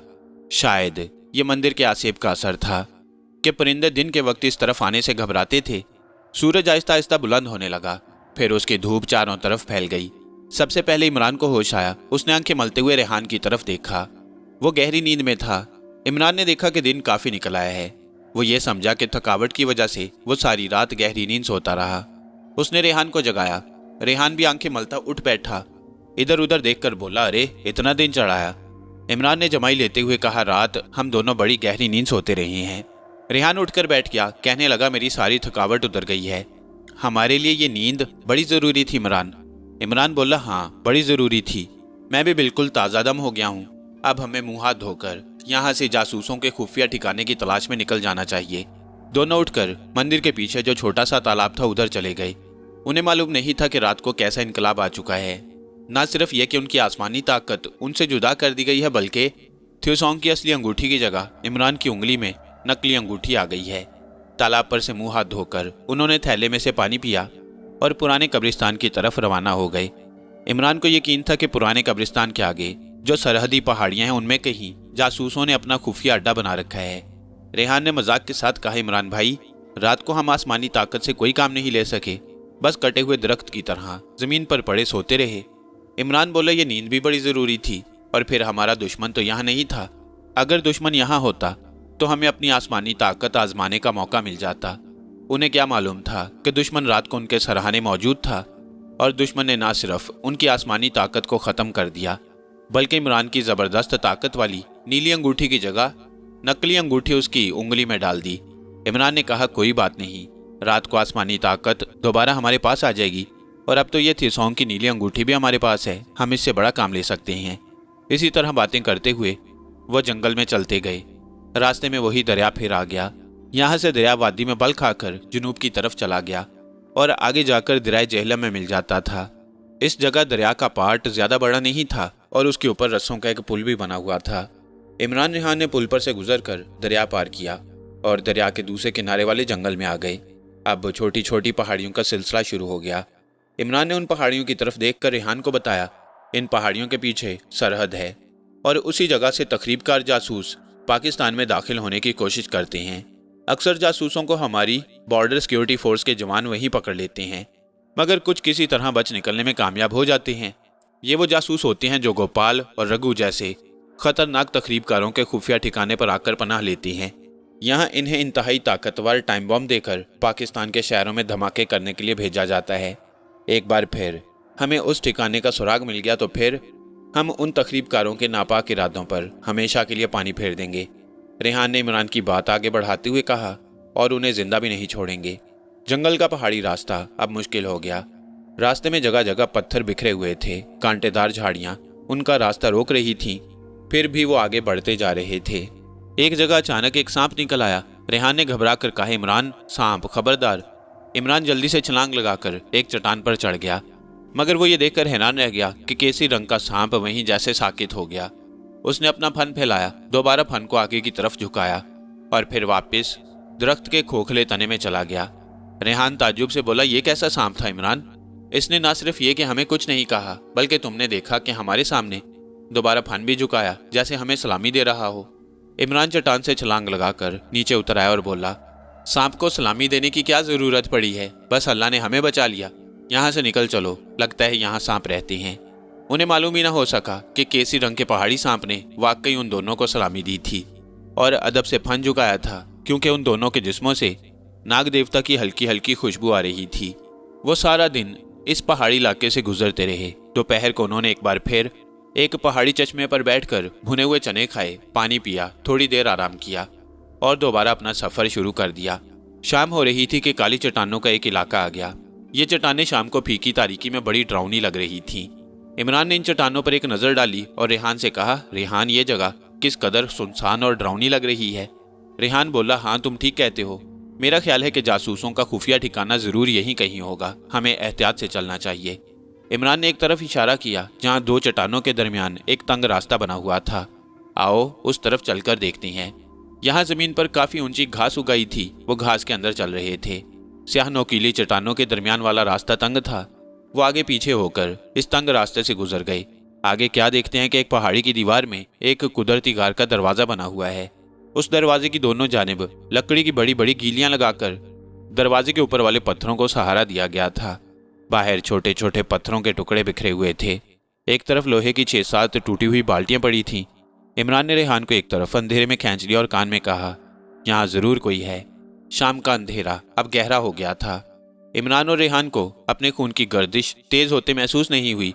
उसने बाजू पर हाथ लगाकर आहिस्ता से कहा, सूरज गुरूब हो गया है, रात का अंधेरा होने लगा है रेहान, मगर मेरा जिस्म अभी तक आसमानी ताकत से गर्म नहीं हुआ। रेहान बोला, अभी रात का पहला अंधेरा नहीं फैला, आसमानी ताकत तो अपने आप आ जाएगी, ख्वाह हमें जिस्म गर्म होता महसूस हो या ना हो। ये बताओ कि गार के अंदर क्या है। इमरान अंधेरे में गौर से गार के दरवाजे को देख रहा था, जहां सन्नाटा छाया हुआ था। इमरान ने कहा, मेरा ख्याल है कि यहाँ कभी कोई कान हुआ करती थी जो अब वीरान हो गई है। रेहान कहने लगा, चलो इसके अंदर चलकर देखते हैं। मुमकिन है जासूसों ने यहाँ असलहा, गोला बारूद जखीरा कर रखा हो। अगर ऐसा हुआ तो हम उसे धमाके से उड़ा देंगे। इमरान ने थोड़ी देर सोचा और फिर रेहान के कंधे पर आहिस्ता से हाथ रखकर बोला, आओ अंदर चलते हैं, दबे पांव मेरे पीछे पीछे चले आना। इमरान आगे आगे और रेहान उसके पीछे पीछे चलने लगा। ये गार वाकई एक पुरानी कान थी, जहाँ काम मुद्दत हुई बंद हो चुका था। किसी जमाने में इस पहाड़ी के अंदर से जमुर्द निकाला जाता था। अब जमुर्द खत्म हो गया। इस वजह से कान में काम करने वाले मजदूर और उसका मालिक वहां से मुद्दत हुई जा चुके थे। गार के अंदर एक लंबी सुरंग थी, जिसकी छत से आहिस्ता आहिस्ता पानी के कतरे टपक रहे थे। सुरंग में दाएं बाएं दीवारों में बड़े बड़े शगाफ खोदे गए थे, जहां कंकरियों और रोड़ों की ढेरियां पड़ी थीं। गार के बाहर सूरज गुरूब हो रहा था और शुरू रात की फीकी स्याही आहिस्ता आहिस्ता अपना दामन फैला रही थी। रेहान बोला, यहाँ तो कुछ भी नहीं, वापस चलो। इमरान एक शगाफ के अंदर झांक कर देख रहा था कि अचानक उन्हें गार के बाहर इंसानी कदमों की चाप सुनाई दी। इमरान और रेहान ने चौंक कर एक दूसरे का हाथ पकड़ लिया। साथ ही दो इंसानों के बातें करने की आवाज आई। इमरान ने आहिस्ता से कहा, ये लोग गार की तरफ आ रही हैं, हम बाहर गए तो वो हमें देख लेंगे। रेहान ने धीमी आवाज में कहा, यहाँ कहीं छुप जाते हैं, और दोनों जल्दी से गार के अंदर एक शगाफ में छुप गए। आदमियों के बातें करने की आवाज अब गार के अंदर आ गई। वो उन दोनों की बातें अब साफ सुन सकते थे। उनमें से एक का नाम कृष्ण था और दूसरे का नाम काली, इसलिए कि वो एक दूसरे को इसी नाम से पुकार रहे थे। काली ने कृष्ण से कहा, गोपाल और रघु का नाम हमें बताया गया था ना? हाँ, कृष्ण ने जवाब दिया। यही नाम बताया था उनका और कहा गया था कि वो हमें इसी पुरानी कान की गार में मिलेंगे। लेकिन काली, अभी तक उन दोनों में से कोई भी नहीं आया। काली कहने लगा, चीफ ने हमें इसी पुरानी कान में इंतजार करने को कहा था। कृष्ण ने कहा, हमारी तीसरी जासूस साथी राखी तो रावलपिंडी पहुंच चुकी है, हमें बड़ी जल्दी उसके पास पहुंचना है ताकि रावल डैम को बम के धमाके से उड़ा दिया जाए। इमरान रेहान के कान खड़े हो गए। ये कमीने तकरीबकार रावलपिंडी के रावल डैम को बम से उड़ाने का नापाक मंसूबा तैयार करके आए हुए हैं। इमरान ने रेहान का हाथ दबाकर उसे खामोश रहने का इशारा किया। काली जासूस बोला, कृष्ण, तुम्हें कोडवर्ड याद है ना? कृष्ण ने कहा, क्यों नहीं, गोपाल और रघु हमें 3 बार जय काली माता कहेंगे, जिसके जवाब में हम उन्हें हरे कृष्णा हरे रामा 3 बार पुकारेंगे। यही हम दोनों की शनाख्त है।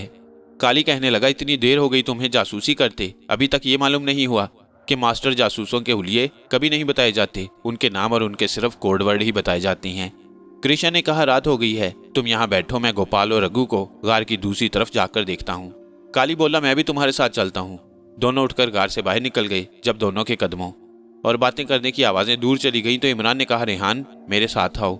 मेरे दिमाग में एक मंसूबा आया है। अगरचे ये बड़ा खतरनाक प्लान है, मगर हम उस पर अमल करके ही अपने रावल डैम को बचा सकते हैं। रेहान ने जल्दी से पूछा, ये खतरनाक मंसूबा क्या है? इमरान ने कहा, तुम्हें बाहर चलकर बताता हूँ, जल्दी से बाहर निकल चलो, हमें उनके आने से पहले पहले यहाँ से बाहर जाना चाहिए। इमरान रेहान जल्दी से तारीक गार से बाहर निकले और भागकर सामने वाली चट्टान के पीछे घास में छुपकर बैठ गए। यहाँ इमरान ने धीमी आवाज में रेहान को अपना सारा खतरनाक मंसूबा बता दिया। रेहान कुछ घबरा कर बोला, अगर हम पकड़े गए, मेरा मतलब है हमारा राज खुल गया तो हमारा जिंदा बचना मुहाल होगा। इन दोनों काली और कृष्ण जासूसों के पास ऑटोमेटिक पिस्तौल होंगे। इमरान ने रेहान को समझाते हुए कहा, अब रात हो गई है, हमारे अंदर आसमानी ताकत आ चुकी है, ये लोग हमें हलाक नहीं कर सकेंगे, हम पर तो गोली असर ही नहीं करेगी। हाँ, रेहान बोला, ये तो मैं भूल ही गया। इमरान ने कहा, और मेरे पास त्यूसोंग की नीली अंगूठी भी तो है, मैं जब चाहूंगा उनकी गर्दनों को उंगली लगाकर उन्हें छोटा बनाकर जेब में बंद कर लूंगा। वो आ रहे हैं। चुप। दोनों जासूस काली और कृष्ण बातें करते वापस गार में चले गए। वो अपने दूसरे साथी जासूसों गोपाल और रघु के बारे में बातें कर रहे थे। जब दोनों जासूस गार में जा चुके और बाहर खामोशी छा गई तो इमरान ने रेहान के कान में कहा, अपने थैले और पानी की छागल यहीं छुपा दो। रेहान ने जल्दी से दोनों थैले और पानी की छागल चट्टान के पीछे एक बड़े पत्थर के नीचे रखकर ऊपर पत्ते और घास डाल दी। इमरान ने दूसरी मर्तबा रेहान से कहा, याद रखना, मैं रघु हूं और तुम गोपाल। रेहान ने जवाब में सरगोशी की, इमरान, हमारे पास कोई पिस्तौल जरूर होना चाहिए था। इमरान ने धीमी आवाज में कहा, हमारे पास अंबर की दी हुई आसमानी ताकत और नीली अंगूठी मौजूद है। रेहान ने अंधेरे में सर हिलाकर कहा, मैं भूल गया था, चलो गार की तरफ। चट्टान के पीछे से निकलकर इमरान गार की तरफ बढ़ा। रेहान उसके साथ था।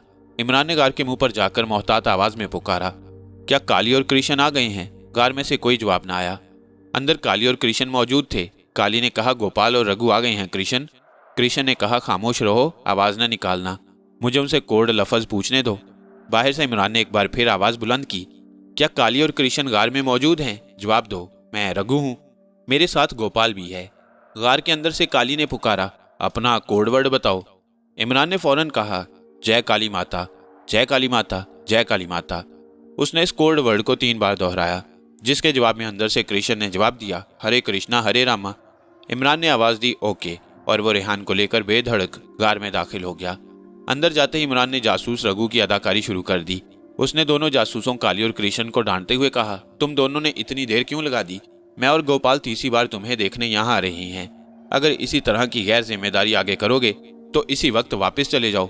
मैं अभी चीफ को वायरलेस पर सिग्नल कर देता हूँ। इमरान ने सख्त गुस्से में ये बात कही। काली और कृष्ण चुप हो गए। काली ने कहा, सर, हमें बॉर्डर पर देर हो गई। पाकिस्तानी बॉर्डर फोर्स का इंतजाम इंतहाई सख्त था, बड़ी मुश्किल से बॉर्डर क्रॉस किया। इमरान ने कहा, ओके, आइंदा एहतियात से काम लेना। ये मेरे साथ गोपाल है, मेरा नाम रघु है। जासूस काली ने अपने साथी की तरफ इशारा करते हुए कहा, ये कृष्ण है। इमरान ने बेनियाजी से कहा, ठीक है, बार बार अपने नाम मत दोहराओ, नक्शा लाओ। गार के अंदर शगाफ में दोनों जासूसों काली और कृष्ण ने मोमबत्ती जला रखी थी। उन दोनों ने मुसलमान पहाड़ी देहातियों के लिबास पहने हुए थे। काली ने अपनी लंबी कमीज के अंदर हाथ डालकर नीले रंग का तय किया हुआ मोमी कागज निकालकर इमरान के हवाले कर दिया। इमरान ने मोमबत्ती की रोशनी में इस नक्शे को देखा। ये कमाल महारत से तैयार किया गया था। नीले कागज पर सफेद लकीरों के साथ रावलपिंडी के शहर और शहर से बाहर रावल डैम को इसमें नुमाया तौर पर दिखाया गया। इमरान अब ये मालूम करना चाहता था कि इन लोगों की तीसरी साथी राखी रावलपिंडी में किस जगह पर मुसलमान औरत के भेष में रह रही है। इमरान ने बातों ही बातों में गोपाल से कहा, तुम्हें यहाँ से सीधा रावलपिंडी अपनी साथी राखी के पास जाना होगा। क्या चीफ ने तुम्हें उसका ठिकाना बताया था? कृष्ण कहने लगा, उसके ठिकाने का तुम्हें इल्म होना चाहिए रघु। इमरान ने उसे झाड़ते हुए कहा, मुझे मालूम है, मैं ये मालूम करना चाहता हूँ कि तुम्हें मालूम है कि नहीं। काली, बताओ, हमारी जासूस राखी पिंडी में कहाँ रहती है? काली ने कहा, सर, वो रावल डैम के करीब ही एक गांव में मुसलमान कश्मीरी महाजिर औरत के भेष में रह रही है। वो कश्मीरी जुबान बड़ी रवानी से बोल लेती है और पोठोहारी भी बोल लेती है। इमरान ने कहा, ठीक है, जिस जगह तुमने बताया वो वहीं रहती है, बल्कि मैंने खुद उसे एक गाँव में मकान लेकर दिया था। कृष्ण कहने लगा, हमें रावल डैम की सारी तफसील बता दी गई है। ये नक्शा भी हम कई बार देख चुके हैं। अब मेरा ख्याल है कि यहाँ से रावलपिंडी चलकर अपनी साथी औरत राखी से राब्ता कायम करना चाहिए। काली बोला, रघु भाई, टाइम बॉम्ब बड़े ताकतवर होने चाहिए, क्योंकि रावल डैम के बारे में हमें बताया गया है कि वो बेहद मजबूत है। इमरान ने कहा, इसकी तुम फिक्र ना करो, ये हमारा काम है। इमरान रेहान ने एक मंसूबा तय कर रखा था। मंसूबा यह था कि जासूस काली और कृष्ण के साथ इमरान रावलपिंडी जाएगा और रेहान पीछे रहकर गोपाल और रघु का इंतजार करेगा, क्योंकि उन दोनों को भी चीफ की इत्तला मिल चुकी थी। कि 2 आदमी काली और कृष्ण बॉर्डर क्रॉस करके तुम्हारे पास आ रही हैं। ऐसी सूरत हाल में पीछे रहकर गोपाल और रघु को ठिकाने लगाना बहुत ज़रूरी था। चुनाचे इमरान कहने लगा, मेरा साथी गोपाल पीछे रहेगा, क्योंकि यहाँ हमें अपने एक और साथी से राब्ता कायम करना है। मैं तुम्हारे साथ पिंडी जाऊँगा। काली और कृष्ण को क्या एतराज़ हो सकता था। इमरान ने काली से पूछा, तुम अपने साथ छोटा रेडियो ट्रांसमीटर लाए हो या नहीं? हमारा वायरलेस सेट हमारे खुफिया ठिकाने पर है। हमें रास्ते में पीछे चीफ से बात करने की ज़रूरत पड़ सकती है। कृष्ण ने जल्दी से अपनी कमीज़ के अंदर से एक वॉकी टॉकी किस्म का छोटा वायरलेस रेडियो ट्रांसमीटर निकालकर इमरान की तरफ बढ़ाया। रघु भैया, ये ट्रांसमीटर हम अपने साथ लाए थे, ठीक है? ठीक है। इमरान ने ट्रांसमीटर अपने पास रख लिया और रेहान की तरफ देखकर कहा, गोपाल तुम यहाँ पीछे रहोगे, हम रावलपिंडी की तरफ रवाना होते हैं। रास्ता तवील है, हमें हर हालत में सुबह होने तक पिंडी पहुंच जाना चाहिए। रेहान बोला, ओके बॉस, मैं यहाँ रहूँगा, तुम लोग जाओ, भगवान तुम्हारी रक्षा करेंगे। इमरान ने कृष्ण और काली से असलहा के बारे में पूछा कि उनके पास क्या कुछ है। काली और कृष्ण ने जेब से छोटे ऑटोमेटिक पिस्तौल निकाल कर दिखाए। ये ऑटोमेटिक पिस्तौल लोडेड हैं। ठीक है, इन्हें तुम अपने पास ही रखो। रेहान पीछे रह गया और इमरान दोनों जासूसों काली और कृष्ण को साथ लेकर गार से निकला और रात के अंधेरे में रावलपिंडी की तरफ रवाना हो गया। रेहान गार में बैठने की बजाय गार के सामने वाली चट्टान के पीछे आकर छुप गया और मास्टर जासूसों यानी गोपाल और रघु का इंतजार करने लगा। 15 मिनट भी नहीं गुजरे होंगे कि वहां गोपाल और रघु पहुंच गए। अंधेरे में भी रेहान ने उन्हें पहचान लिया। दोनों पहले गार के अंदर गए, फिर बाहर निकल आए और इधर उधर अंधेरे में देखने लगे। रघु ने कहा, वो कमबख्त अभी तक क्यों नहीं आए? गोपाल बोला, काली और कृष्ण को इस वक्त तक पहुंच जाना चाहिए था। रघु, चीफ के साथ वायरलेस पर बात करो। रेहान चट्टान के पीछे छुपा बड़े गौर से अंधेरे में गोपाल और रघु को तक रहा था। रघु और गोपाल वहीं जमीन पर बैठ गए। रघु ने अपनी लंबी देहाती कमीज के अंदर से एक छोटा रेडियो ट्रांसमीटर निकाला, उसको खोलकर फ्रीक्वेंसी मिलाई और बोला, हेलो काली माता, मैं हनुमान बोल रहा हूँ। दूसरी तरफ से हल्का हल्का शोर सुनाई दिया। रेहान ने सांस रोक कर अपने कान ट्रांसमीटर की आवाज़ पर लगा दिए। वो ये मालूम करना चाहता था कि रघु अपने चीफ के साथ पीछे क्या बात करता है। रघु ने 2-3 बार हेलो काली माता, मैं हनुमान बोल रहा हूँ दोहराया। फिर शायद उसे चीफ की आवाज़ सुनाई दी। रघु जल्दी से बोला, चीफ, दोनों आदमी अभी तक नहीं पहुंचे, क्या बात है, हमारे लिए क्या ऑर्डर है? कुछ देर तक रघु वायरलेस पर अपने चीफ की आवाज़ सुनता रहा। फिर रघु बोला, हो सकता है बॉस, वो बॉर्डर क्रॉस करते हुए स्वर्गवास हो गई हों। ओके, मैं और गोपाल अपने खुफिया ठिकाने पर जाते हैं। कल फिर रात को यहाँ आकर काली और कृष्ण को देखूंगा। अगर कल भी ना आए तो यही समझ लिया जाए कि वो जिंदा नहीं बल्कि बॉर्डर पर मारे गए हैं। फिर 2 नए आदमियों को मेरे पास भेजने का बंदोबस्त करना होगा। Yes chief, okay chief. और रघु ने वायरलेस सेट बंद करके जेब में रख लिया और गोपाल से कहने लगा, मेरा ख्याल है काली और कृष्ण बॉर्डर पर मारे गए हैं। चीफ कहता है कल का दिन देख लो, उसके बाद नए आदमी रवाना किए जाएंगे। आओ हम वापस अपने ठिकाने पर चलते हैं। दोनों जासूस दरख्तों की तरफ चले गए। रेहान ने सोचा कि यह मौका बड़ा अच्छा है, इन जासूसों के खुफिया ठिकाने का पता चलाना चाहिए। वो भी चट्टान के पीछे से निकलकर अंधेरे में गोपाल और रघु के पीछे चल पड़ा। जंगल के अंधेरे से रेहान की आंखें भी आदी हो गई थीं। वो अपने और जासूसों के दरमियान फासला रखकर ताक्कुब कर रहा था। जासूस खामोश और तन्हा जंगल में आगे आगे चले जा रहे थे। वो किसी वक्त आपस में कोई बात भी कर लेते। आगे ढलान आ गई, वो ढलान उतरने लगे। रेहान भी उनके पीछे पीछे ढलान उतरकर नीचे आया तो उसने अंधेरे में दरिया देखा, जिसका पाट बमुश्किल 20-30 फुट चौड़ा होगा। सितारों की हल्की नीली रोशनी में रेहान को दरिया का शफाफ पानी बहता नजर आ रहा था। वह रुक गया क्योंकि जासूस भी दरिया के किनारे पहुंचकर रुक गए। रेहान ने दरख्त की ओर से देखा कि जासूस एक झाड़ी में से रबड़ की गोल कश्ती को बाहर निकाल रहे थे। वह दरिया पार करने वाले थे। रेहान ने फैसला कर लिया कि वह दरिया को तैरकर पार कर लेगा, लेकिन इन मुल्क दुश्मन जासूसों के ठिकाने का पता चला कर रहेगा। जासूस झाड़ी में से कश्ती खींच रहे थे। जोश में रेहान का पांव एक पत्थर पर उल्टा पड़ गया। पत्थर अपनी जगह से उखड़कर नीचे दरिया की तरफ लुढ़क गया। उससे आवाज़ पैदा हुई तो गोपाल और रघु ने फौरन जेब से ऑटोमेटिक रिवॉल्वर निकालकर जिधर से आवाज़ आई थी उधर फायरिंग शुरू कर दी। रेहान उछलकर एक पत्थर के पीछे हो गया। ऐसा करने से पत्तों का शोर पैदा हुआ तो रघु ने उस तरफ का निशाना लेकर ऊपर तले 3-4 फायर कर दिए। रेहान ने ज्यादा अपने आप को बचाने की कोशिश ना की, सिर्फ अपने आप को छुपाने के लिए एक तरफ हो गया। अचानक एक गोली उस पत्थर के किनारे पर आकर लगी जिसके पीछे रेहान छुपा हुआ था। गोली लगने से पत्थर का एक टुकड़ा उड़कर रेहान के माथे पर लगा। रेहान को शदीद दर्द महसूस हुआ। उसने बेख्तियार अपना हाथ माथे पर रख लिया। अब जो उसने हाथ हटाया तो उसे अपना हाथ खून में भरा हुआ लगा। अंधेरे में वो आंखें फाड़े अपने हाथ को देख रहा था। उसके माथे पर जख्म आ गया, जख्म से खून बह रहा था और उसे दर्द भी हो रहा था। रेहान के पांव तले से जमीन निकल गई। ये क्या, मेरे माथे पर पत्थर का टुकड़ा लगने से जख्म क्यों आ गया? ये खून क्यों बह रहा है? मुझे दर्द क्यों महसूस हो रहा है? क्या मेरे जिस्म में आसमानी ताकत मौजूद नहीं? रेहान ने जल्दी से अपने जिस्म पर हाथ लगाया। उसका जिस्म ठंडा था, उसमें वो गर्मी नहीं थी जो आसमानी ताकत के आने के बाद जिस्म में आ जाया करती। खौफ के मारे रेहान का रंग उड़ गया। रघु और गोपाल फायर करते उस पत्थर की तरफ बढ़ रहे थे जिसके पीछे रेहान ने पनाह ले रखी थी। रेहान घबरा गया। ये राज उस पर फाश हो चुका था कि किसी वजह से उसके जिस्म की आसमानी ताकत खत्म हो गई है। वो एक आम कमजोर लड़का है। ये सोचते ही रेहान ने छलांग लगाई और दरिया की तरफ भागा। उसे रघु की आवाज सुनाई दी, कोई हमारे पीछे लगा है। वो दरिया की तरफ दौड़ा है। फायर करो गोपाल। और गोपाल अंधेरे में दरिया की तरफ गोलियां चलाने लगा। गोलियां रेहान के करीब से ही गुजर रही थीं। वो बैठ गया, मगर वो बैठ नहीं सकता था क्योंकि रघु और गोपाल ने उसे देख लिया था। एक गोली रेहान के बिल्कुल करीब आकर जमीन में धंस गई। रेहान उठकर बेतहाशा दरिया की तरफ दौड़ पड़ा। अब वो खुली जगह पर था। सितारों की रोशनी में रघु और गोपाल ने उसे साफ देख लिया। रेहान सांप की तरह इधर उधर बल खाकर भाग रहा था। उसे कुछ समझ नहीं आ रहा था। इस वक्त सबसे अहम काम अपनी जान बचाना था क्योंकि रेहान के पास आसमानी ताकत नहीं थी। वो गोली लगने से मर सकता था। सामने दरिया बह रहा था। सितारों की धुंधली रोशनी में दरिया की लहरें उछल उछल कर आगे बढ़ रही थीं। रेहान ने अल्लाह का नाम लिया और दरिया में छलांग लगा दी। पानी बेहद ठंडा था। इससे पहले जब उसके जिस्म में रात के वक्त आसमानी ताकत आ जाती तो उसे पानी की गर्मी और ठंडक का ज्यादा एहसास नहीं होता था। ठंडे पानी में आने से रेहान के माथे से जो खून बह रहा था वो रुक गया, मगर उसे माथे पर जो जख्म लगा था उसी तरह दर्द कर रहा था। रघु ने उसे दरिया में छलांग लगाते देख लिया। दोनों जासूसों ने रिवॉल्वरों में दोबारा मैगजीन डाला और धड़ाधड़ गोलियां चलाने लगे। रेहान ने डुबकी लगा दी। गोलियां दरिया के पानी में गिर रही थीं, लेकिन दरिया की मौजें इतनी तेज रफ्तार थीं कि वो बहुत जल्द रेहान को बहाकर आगे ले गईं। रघु ने गोपाल से कहा, यह कौन हो सकता था गोपाल? गोपाल बोला, कोई खुफिया पुलिस का आदमी ही हो सकता था, लेकिन वो यहाँ तक कैसे आ गया? रघु, अब यहाँ से निकल चलो और हम अपने खुफिया ठिकाने पर नहीं जाएंगे क्योंकि हो सकता है इस आदमी का कोई दूसरा साथी भी हमारे पीछे लगा हुआ हो। ठीक है, जल्दी से कश्ती दरिया में डालो। गोपाल ने रबड़ की गोल कश्ती दरिया में डाल दी। दोनों जासूस कश्ती में बैठ गए और कश्ती तेजी से दरिया की लहरों पर बहने लगी। रघु चप्पू की मदद से कश्ती को दूसरे किनारे की तरफ ले जाने लगा। थोड़ी देर बाद दरिया के दूसरे किनारे पर पहुंच गए। क्योंकि दरिया का पार्ट वहां ज्यादा चौड़ा नहीं था, उन्होंने रबड़ की कश्ती को ऊपर खींचकर उसकी हवा निकाल दी और उसे तय करके कांधे पर डाला और दौड़कर जंगल के दरख्तों में गायब हो गए।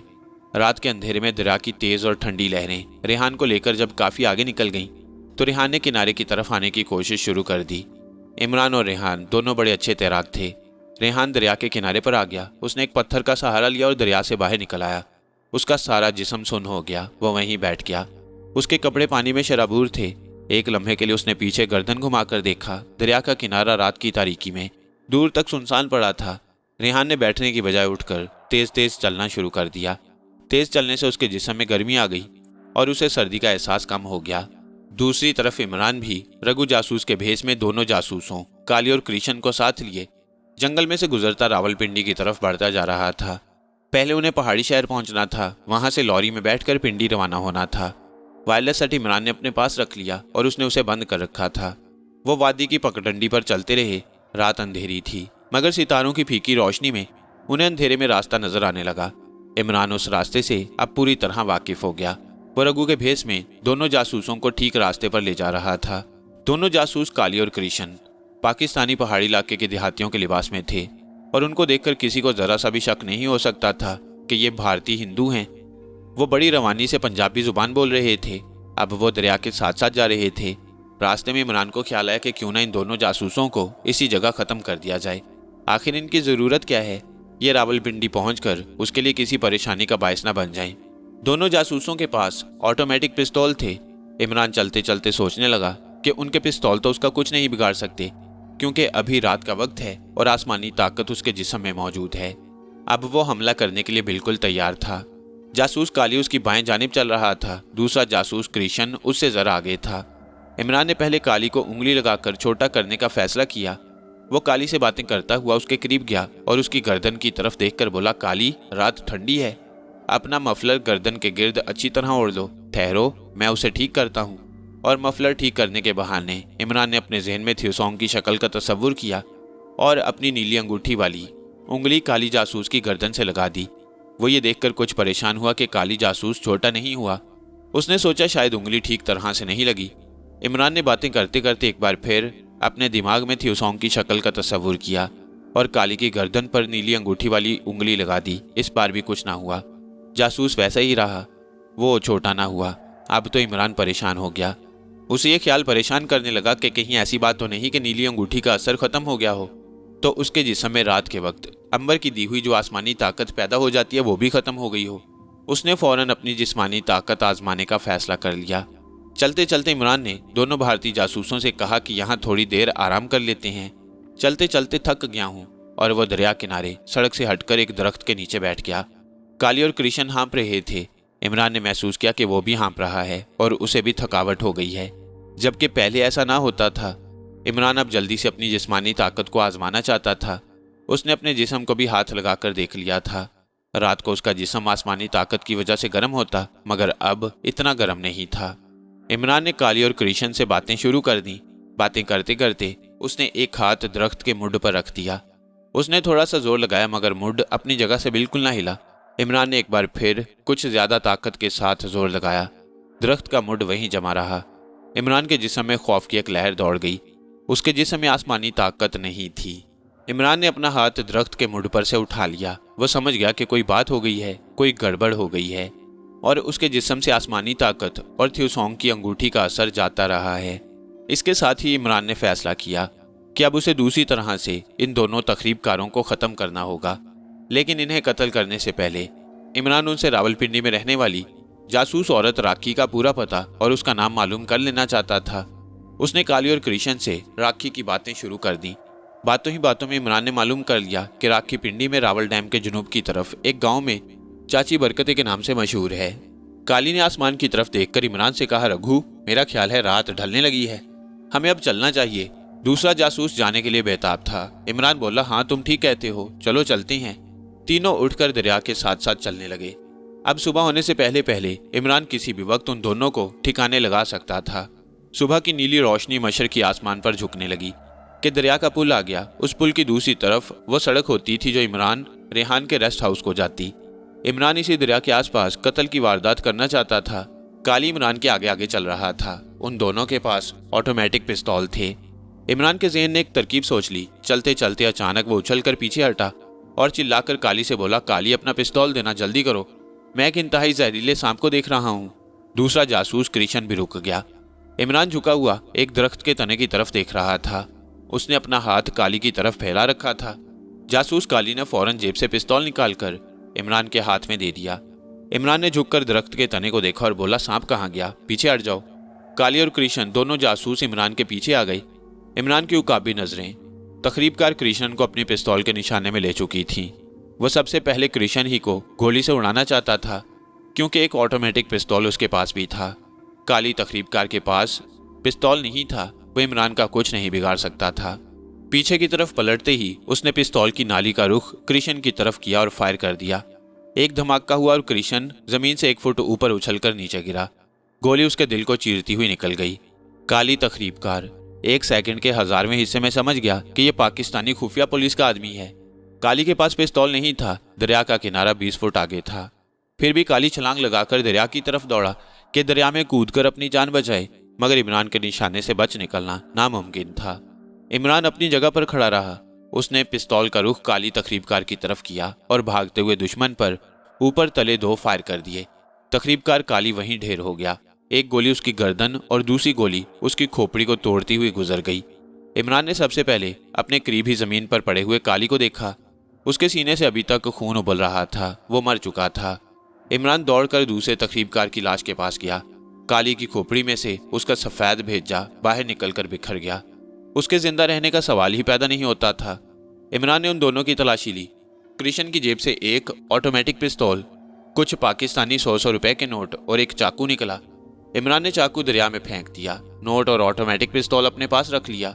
दूसरे तकरीबकार काली की लाश की तलाशी लेने पर भी कुछ पाकिस्तानी नोट और एक छोटी सी पॉकेट बुक निकली। अंधेरे में पॉकेट बुक पर लिखी हुई तहरीर वो न पढ़ सका। इमरान ने ये चीज़ें भी अपनी पतलून की पॉकेट में रख ली। फिर उसने बारी बारी दोनों लाशों को दरिया की बहती हुई तेज मौजों में फेंक दिया। लाशें देखते देखते दरिया की मौजों के साथ दूर निकल गईं और फिर पिछली रात के हल्के फीके अंधेरे में उसकी नज़रों से ओझल हो गईं।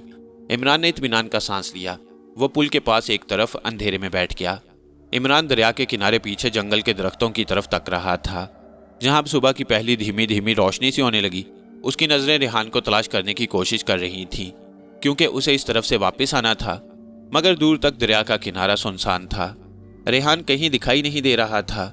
इमरान को सख्त तशवीश हुई, कहीं उसके साथ कोई हादसा न पेश आ गया हो।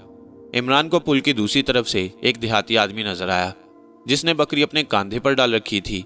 वो पुल पर से गुजरकर उसकी तरफ आ रहा था। इमरान उठा और उसने पुल पर चलना शुरू कर दिया। करीब से गुजरते हुए देहाती ने इमरान को सलाम किया। इमरान ने सलाम का जवाब दिया और आगे बढ़ गया। अब रोशनी हो गई थी। सबसे पहले इमरान ने दिन की रोशनी में अपनी नीली अंगूठी को देखा कि उसका असर क्यों गायब हो गया। नीली अंगूठी बिल्कुल वही थी जो थ्यूसोंग ने उसको दी। उसको एक पल के लिए भी ये शक न हो सका कि यह नकली अंगूठी है और असली अंगूठी ड्राउनी औरत भारत माता ने उतार कर अपनी उंगली में पहन ली थी।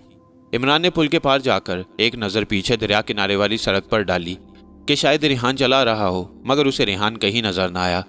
इमरान परेशान था। एक परेशानी उसे रात के वक्त आसमानी ताकत से बिछड़ जाने की थी, दूसरी परेशानी नीली अंगूठी के बेअसर हो जाने की, और तीसरी परेशानी रेहान की कि कहीं वो अनजाने में हलाक ना हो गया हो। उसने यही सोचा कि वो अपने रेस्ट हाउस में चलकर रेहान का इंतजार करेगा। रेस्ट हाउस अब ज्यादा दूर नहीं था। वो ग्राउंड से गुजरकर रेस्ट हाउस के बरामदे में आ गया। यहाँ रेस्ट हाउस का बावर्ची नलके के नीचे पतीली में पानी भर रहा था। वह इमरान की तरफ देखकर बोला, बाबूजी सैर करने गए थे? इमरान ने मुस्कुराकर कहा, हाँ बाबा, सैर करने निकल गया था। और इमरान अपने कमरे का दरवाजा खोलकर अंदर आ गया। बाहर सर्दी थी। कमरे की नीम गर्म फिजा में आते ही उसे सुकून सा नसीब हुआ। उसने दरवाजा बंद कर दिया और खिड़की खोलकर पर्दा आगे किया और जेब से दोनों पिस्तौलें निकालकर बिछे हुए बिस्तर के सरहाने नीचे छुपा कर रख दी। फिर उसने जेब से मरने वाले तकरीबकार की छोटी पॉकेट बुक निकालकर खोली और उसके वरक उलटने लगा। पॉकेट बुक के अक्सर सफ़े खाली थे। सिर्फ 2-3 सफ़ों पर क्रॉस के निशान लगे थे। एक सफ़े पर हिंदी में कुछ लिखा था। इमरान हिंदी नहीं पढ़ सकता था। उसने पॉकेट बुक भी सरहाने के नीचे रखी और गुसल खाने में घुस गया। गर्म पानी से गुसल किया, वुजू किया और नमाज अदा करके खुदा का शुक्र अदा किया और रेहान की ज़िंदगी के लिए दुआ मांगी। वो सारी रात जागता रहा और सफ़र करता रहा। सख्त थका हुआ था। बिस्तर पर लेटने के बाद जब उसने कंबल ऊपर लिया तो उसे ऐसी नींद आई कि फिर उसे कुछ होश न रहा। दिन के 12 बज रहे थे कि इमरान की आंख खुल गई। कोई दरवाजे को खटखटा रहा था। इमरान ने जल्दी से उठकर दरवाज़ा खोला। उसके सामने रेहान खड़ा मुस्कुरा रहा था। दोनों दोस्तों ने एक दूसरे को जिंदा देखा तो एक दूसरे के गले लग गई। रेहान ने अंदर आते ही पहला सवाल ये किया, इमरान, क्या तुम्हें मालूम हुआ कि रात तुम्हारे जिस्म में आसमानी ताकत नहीं थी? इमरान ने सर को अफसोस के साथ हिलाते हुए कहा, पहले ये बताओ कि तुम्हारे साथ तो कोई हादसा पेश नहीं आया? मुझे तो सारी रात तुम्हारी फिक्र लगी रही। रेहान बोला, मुझे बहुत जल्द पता चल गया था कि आसमानी ताकत मेरा साथ छोड़ गई है। खुदा का शुक्र है कि मैं रघु और गोपाल की गोलियों के सामने नहीं आ गया। फिर रेहान ने इमरान को सारा वाकया सुनाया। इमरान बोला, आसमानी ताकत के साथ साथ थ्यूसोंग की नीली अंगूठी की ताकत भी जाती रही है। क्या कहा? वाकई? रेहान का मुंह खुले का खुला रह गया। अब इमरान ने रेहान को अपनी आप बीती सुनाई। ये तुमने बड़ा अच्छा किया। अब हम पूरे इत्मीनान से रावलपिंडी में मुकीम जासूसा राखी के पास जाकर उसे बाकी तकरीबकारों के बारे में मालूमात हासिल कर सकेंगे। इमरान बोला, हमें रावल डैम को भी बचाना है। रेहान कहने लगा, उसे तो हम अपनी जान की बाजी लगाकर भी बचाएंगे। मेरा ख्याल है हमें शाम होने से पहले पहले रावलपिंडी पहुंच जाना चाहिए। तुम्हारा ख्याल दुरुस्त है रेहान। अब तुम जल्दी से नहाकर कपड़े तब्दील करो, थोड़ा बहुत खाना खाओ। अगर आराम करना है तो थोड़ी देर आराम कर लो। हम फ्लाइंग कोच में बैठकर रात के 7 बजे तो जरूर रावलपिंडी पहुंच जाएंगे।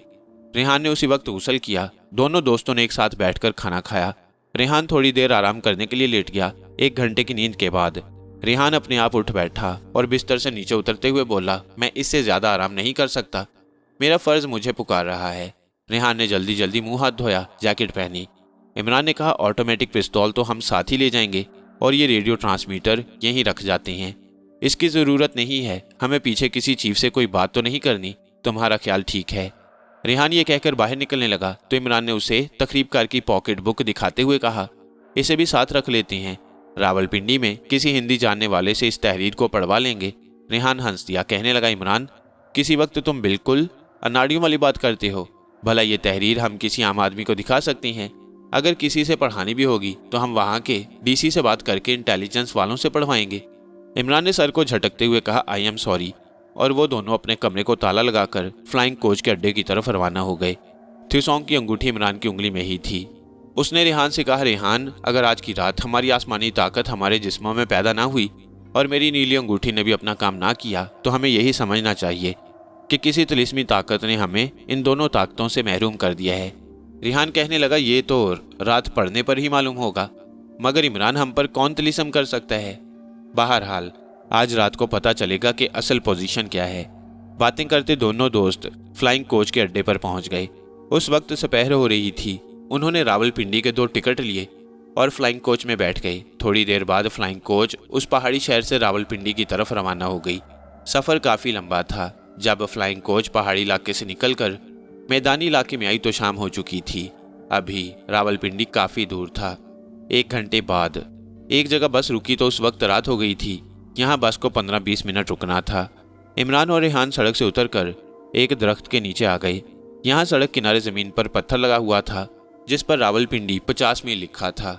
इमरान कहने लगा, रेहान रात का पहला अंधेरा हो गया है मगर मुझे अपने जिस्म में वो गर्मी महसूस नहीं हो रही।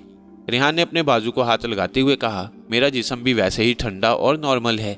क्या बात हो गई है इमरान, ये आसमानी ताकत हमसे जुदा क्यों कर दी गई? इमरान ने सड़क किनारे पत्थर को देखकर कहा, महसूस होता है हमारे बदन में ताकत आ गई हो और हमें महसूस ना हो रहा हो। मैं इस पत्थर को ज़मीन से उखाड़ने की कोशिश करता हूँ। पत्थर जिस पर रावलपिंडी 50 मील लिखा था ज़मीन में काफ़ी गहरा धंसा हुआ था। इमरान ने उसको दोनों हाथों से पकड़ा और ज़ोर से झटका दिया।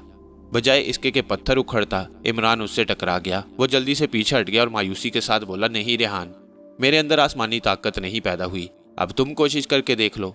रेहान ने पत्थर को उखाड़ने की कोशिश की मगर वो भी नाकाम रहा। पत्थर अपनी जगह से जरा भी ना हिला। दोनों नाउमीद होकर वहीं बैठ गए। रेहान ने गर्दन उठाकर कहा, अल्लाह के भरोसे से बढ़कर कोई ताकत नहीं, हम इंशाल्लाह हर मुश्किल में कामयाब होंगे। फिर उसने इमरान की तरफ देखकर कहा, यार तुम अंगूठी की ताकत किसी इंसान पर आजमा कर देख लो, हो सकता है पत्थर पर इसका असर ना होता हो और इंसान पर हो जाए। इमरान ने कहा, यहाँ तो कोई इंसान नहीं, चलो लारी अड्डे पर चलकर इसका इम्तिहान लेते हैं। वो उठकर लारी अड्डे पर आ गए। फ्लाइंग कोच के दूसरी तरफ एक लड़का उसके पहिए पर बाल्टी से पानी डालकर धो रहा था। इमरान उसके पास गया, अपने जहन में थिरसोंग की शक्ल को जमाया और अंगूठी वाली उंगली लड़के की गर्दन पर लगाते हुए पूछा, यार फ्लाइंग कोच कब चलेगी? लड़के ने कहा, बस बाबूजी थोड़ी देर में चल पड़ेगी। लड़के पर नीली अंगूठी का कोई असर नहीं हुआ। इमरान ने रेहान की तरफ देखते हुए नाउमीदी से सर हिलाया। रेहान ने सर झुका दिया। इमरान करीब आकर बोला, नहीं रेहान, सारी ताकतें खत्म हो गई हैं, अब हमें इनको भूलकर अकेले ही दुश्मन से जंग करनी होगी। चलो फ्लाइंग कोच में बैठो, जो होगा देखा जाएगा, हम जान पर खेल कर भी रावल डैम को बचा लेंगे। दोनों फ्लाइंग कोच में बैठ गए। थोड़ी देर बाद बस पिंडी की तरफ रवाना हो गई। रात के 9 बज रहे थे जब फ्लाइंग कोच रावलपिंडी पहुंची। इमरान रेहान लारी अड्डे से निकलकर सीधा अपने खास रेस्ट हाउस आ गए। चूंकि इमरान रेहान अपने प्यारे वतन पाकिस्तान की सलामती और वकार की खातिर अपनी जान की बाजी लगाकर रज़ाकाराना तौर पर काम कर रहे थे, इसलिए उन्हें खास तौर पर इजाज़त दी गई थी कि वो पाकिस्तान के किसी भी शहर के किसी भी रेस्ट हाउस में जाकर ठहर सकते हैं और उनसे कोई मुआवजा नहीं लिया जाएगा। इसके लिए इमरान रेहान को महकमा इंटेलिजेंस की तरफ से एक खास और बड़े ही खुफिया नंबर बताया गया था। उस नंबर को बताकर वो किसी भी पुलिस स्टेशन पर जाकर किसी भी वक्त पुलिस की मदद हासिल कर सकते थे। उस वक्त रात काफ़ी हो गई। इमरान ने कहा, मेरा ख्याल है आज की रात हम आराम करते हैं, सुबह हम जासूसा राखी के पास जाएंगे। जाहिर है उसे इतला मिल चुकी होगी कि काली और कृष्ण नाम के 2 भारतीय एजेंट रावल डैम उड़ाने में उसकी मदद के लिए भेजे जा रही हैं। रेहान का भी सर दर्द कर रहा था। बोला, ठीक है, कल दिन चढ़े उस जासूसा की जाकर खबर लेंगे। इमरान ने कमरे में ही खाना मंगवा लिया। दोनों दोस्त खाना खाते हुए बातें करने लगे। इमरान बोला, हमें यह भी मालूम करना है कि उस जासूसा के दूसरे साथी पाकिस्तान में कहाँ कहाँ फैले हुए हैं और किन किन जगहों पर धमाके करने वाले हैं, ताकि उनको ऐन मौका पर ही गिरफ्तार करके पुलिस के हवाले कर दिया जाए। रेहान कहने लगा, जासूसा चूंकि हमें भी जासूस ही समझ रही होगी, इसलिए वो दूसरे तकरीबकारों के बारे में सब कुछ बता देगी। खाना खाने के बाद रेहान तो बिस्तर पर लेट गया। इमरान ने कपड़े बदले और बोला, मैं ज़रा बाहर थोड़ी देर टहलने जा रहा हूँ, तुम दरवाज़ा अंदर से खुला मत रखना, मैं बाहर से ताला लगाकर जा रहा हूँ, खुद ही खोलूँगा। रेहान हंसकर बोला, अगर तुम बाहर से ताला लगाकर जा रहे हो तो मुझे अंदर से कुंडी लगाने की क्या ज़रूरत? इमरान ने तंज़िया अंदाज में कहा, बस यही बातें अभी तुम्हें मालूम नहीं, हो सकता है हमारे पीछे भी कोई भारतीय जासूस लगा हो और उसके पास इस ताले की चाबी हो, या वो ताला तोड़कर अंदर आने की कोशिश करे। फिर तुम क्या कर लोगे? तुम तो सो रहे होगे, वो तुम्हें हलाक भी कर सकता है। रिहान ने कंबल अपने ऊपर करते हुए कहा, अच्छा बाबा जाओ, बाहर से ताला लगा जाओ, मगर जल्दी आ जाना। इमरान ने कमरे से बाहर निकलकर ताला लगाया और जैकेट की जेबों में हाथ डाले एक तरफ टहलता टहलता निकल गया। ये इलाका रावलपिंडी शहर से इस्लामाबाद जाने वाली सड़क पर रावल डैम से ज्यादा दूर नहीं था और ज्यादा आबाद नहीं था। सड़क के इर्द गिर्द आबादी जरूर थी, मगर जहां ये रेस्ट हाउस था उसके आसपास वीराना ही वीराना था, जो दूर रावल डैम के जनूबी गांव तक चला गया था। इमरान अपने ख्यालों में गुम टहलता टहलता काफी दूर निकल आया। उसने सर उठाकर देखा, दूर रावल डैम की रोशनियां झिलमिला रही थीं। उसने अपने दिल में कहा, इंशाल्लाह पाकिस्तान की ये रोशनियां हमेशा चमकती रहेंगी। इमरान इस सारे इलाके से वाकिफ था। वो एक कच्ची सड़क पर उतर गया कि पुराने टीले के पीछे से सैर करता हुआ वापस रेस्ट हाउस पहुंच जाए। इस पुराने टीले या पुराने टिब्बे के पास ही एक छोटा सा टूटा फूटा क्वार्टर सा बना हुआ था। अंग्रेजों के जमाने में यहाँ अस्पताल से लावारिस लाशों को पोस्टमार्टम करने के बाद लाकर डाल दिया जाता, फिर एक हफ्ते के बाद इन लाशों को गड्ढे में दफन कर दिया जाता। इस क्वार्टर को लोग अंग्रेजों का मुर्दा खाना कहा करते। अंग्रेजों के चले जाने के बाद ये मुर्दा खाना भी वीरान हो गया। अब यहाँ पोस्टमार्टम यानी चीर फाड़ के बाद अस्पताल से कोई लाश नहीं लाई जाती थी। फिर भी लोग रात के वक्त इधर नहीं जाते थे। लोगों में ये बात बड़ी मशहूर थी कि यहाँ रात के वक्त एक कटी फटी लाश फिरा करती है, जिसके फाड़े हुए पेट और चीरे हुए सर पर पट्टियां बंधी हुई हैं। मगर बाज लोग कहते थे कि वो पुराने टिब्बे के करीब से रात के वक्त गुजर रहे थे कि मुर्दा खाने से निकलकर एक लाश ने उन्हें नाम लेकर अपनी तरफ बुलाया। इमरान ऐसी बातों पर यकीन नहीं रखता था, चुनाचे वो पुराने टिब्बे की तरफ बढ़ता चला गया। रात खामोश थी। उस तरफ टाली के दरख्तों में काफी अंधेरा था। बिजली का कोई खंभा भी नहीं था। इमरान अपने मंसूबे पर गौर कर रहा था। उसे यह भी ख्याल न आया कि वो अंग्रेजों के मुर्दा खाने के बिल्कुल करीब पहुंच चुका है। छोटी सी कच्ची सड़क जिस पर वो जा रहा था रात के अंधेरे में डूबी हुई थी। उसके बाएं जानिब टालियों के दरख्तों के झुंड रात के अंधेरे में एक छोटी सी पहाड़ी की तरह नजर आ रहे थे। उन दरख्तों में किसी उल्लू के बोलने की आवाज़ सुनाई दी। ये आवाज़ रात के वक्त बड़ी दहशत तारी कर देती, मगर इमरान एक बहादुर लड़का था। उस पर इस मनहूस और डरा देने वाली आवाज़ का कोई असर न हुआ। अब वो पुराने टिब्बे का मोड़ घूमकर अंग्रेज़ों के वीरान मुर्दा खाने की पिछली तरफ आ गया। ये मुर्दा खाना अब उससे कोई 10 कदम के फासले पर था। अचानक इमरान को ख्याल आ गया कि लोगों में मशहूर है कि रात के वक्त इस मुर्दा खाने से एक लावारिस लाश निकलकर करीब से गुजरने वाले को उसका नाम लेकर अपनी तरफ बुलाती है। इमरान दिल में हंस दिया। लोग भी कितने भोले होते हैं। भला कोई लावारिस और ऐसी लाश जिसको चीरा फाड़ा जा चुका हो मुर्दा खाने से कैसे बाहर निकल सकती है? और फिर इस मुर्दा खाने में तो अब कोई लावारिस लाश रखी भी नहीं जाती। फिर ये कैसे मुमकिन है कि एक लाश को किसी जिंदा इंसान के नाम का इल्म हो जाए? इमरान यही कुछ सोचता अंग्रेजों के मुर्दा खाने से गुजर गया। मुर्दा खाने पर वीरानी बरस रही थी। रात के अंधेरे में वो एक पुराने शिकस्ता खंडर का नक्शा पेश कर रहा था। इमरान मुर्दा खाने के करीब से गुजर गया। एक लम्हे के लिए उसके दिल में हल्का सा खौफ जरूर पैदा हुआ कि कहीं सचमुच लावारिस लाश पीछे से उसे आवाज ना दे, लेकिन उसने फौरन इस बुज़दिलाना ख्याल को अपने दिल से निकाल कर फेंक दिया और आगे चलता गया। अचानक उसे एक आवाज़ सुनाई दी। आवाज़ खुश्क और ऐसी थी जैसे कोई बड़ी मुश्किल से बोलने की कोशिश कर रहा हो। इमरान ने उसे अपना वहम समझा और कदम आगे बढ़ाता गया। अभी वो 2 कदम ही चला होगा कि वही आवाज़ फिर सुनाई दी। अब ये आवाज़ साफ थी। किसी ने उसे उसका नाम लेकर पुकारा। उसे यूं लगा जैसे रिहान उसे पीछे से आवाज़ दे रहा हो। इमरान ने पलट कर देखा तो दहशत के मारे उसका जिस्म पत्थर बन गया। उसके पांव मन भारी हो गए। उसके पीछे 4 कदम के फासले पर एक ऐसी लाश खड़ी थी जिसके सर और पेट पर पट्टियां बंधी थीं और इन पट्टियों पर ताज़ा खून लगा हुआ था।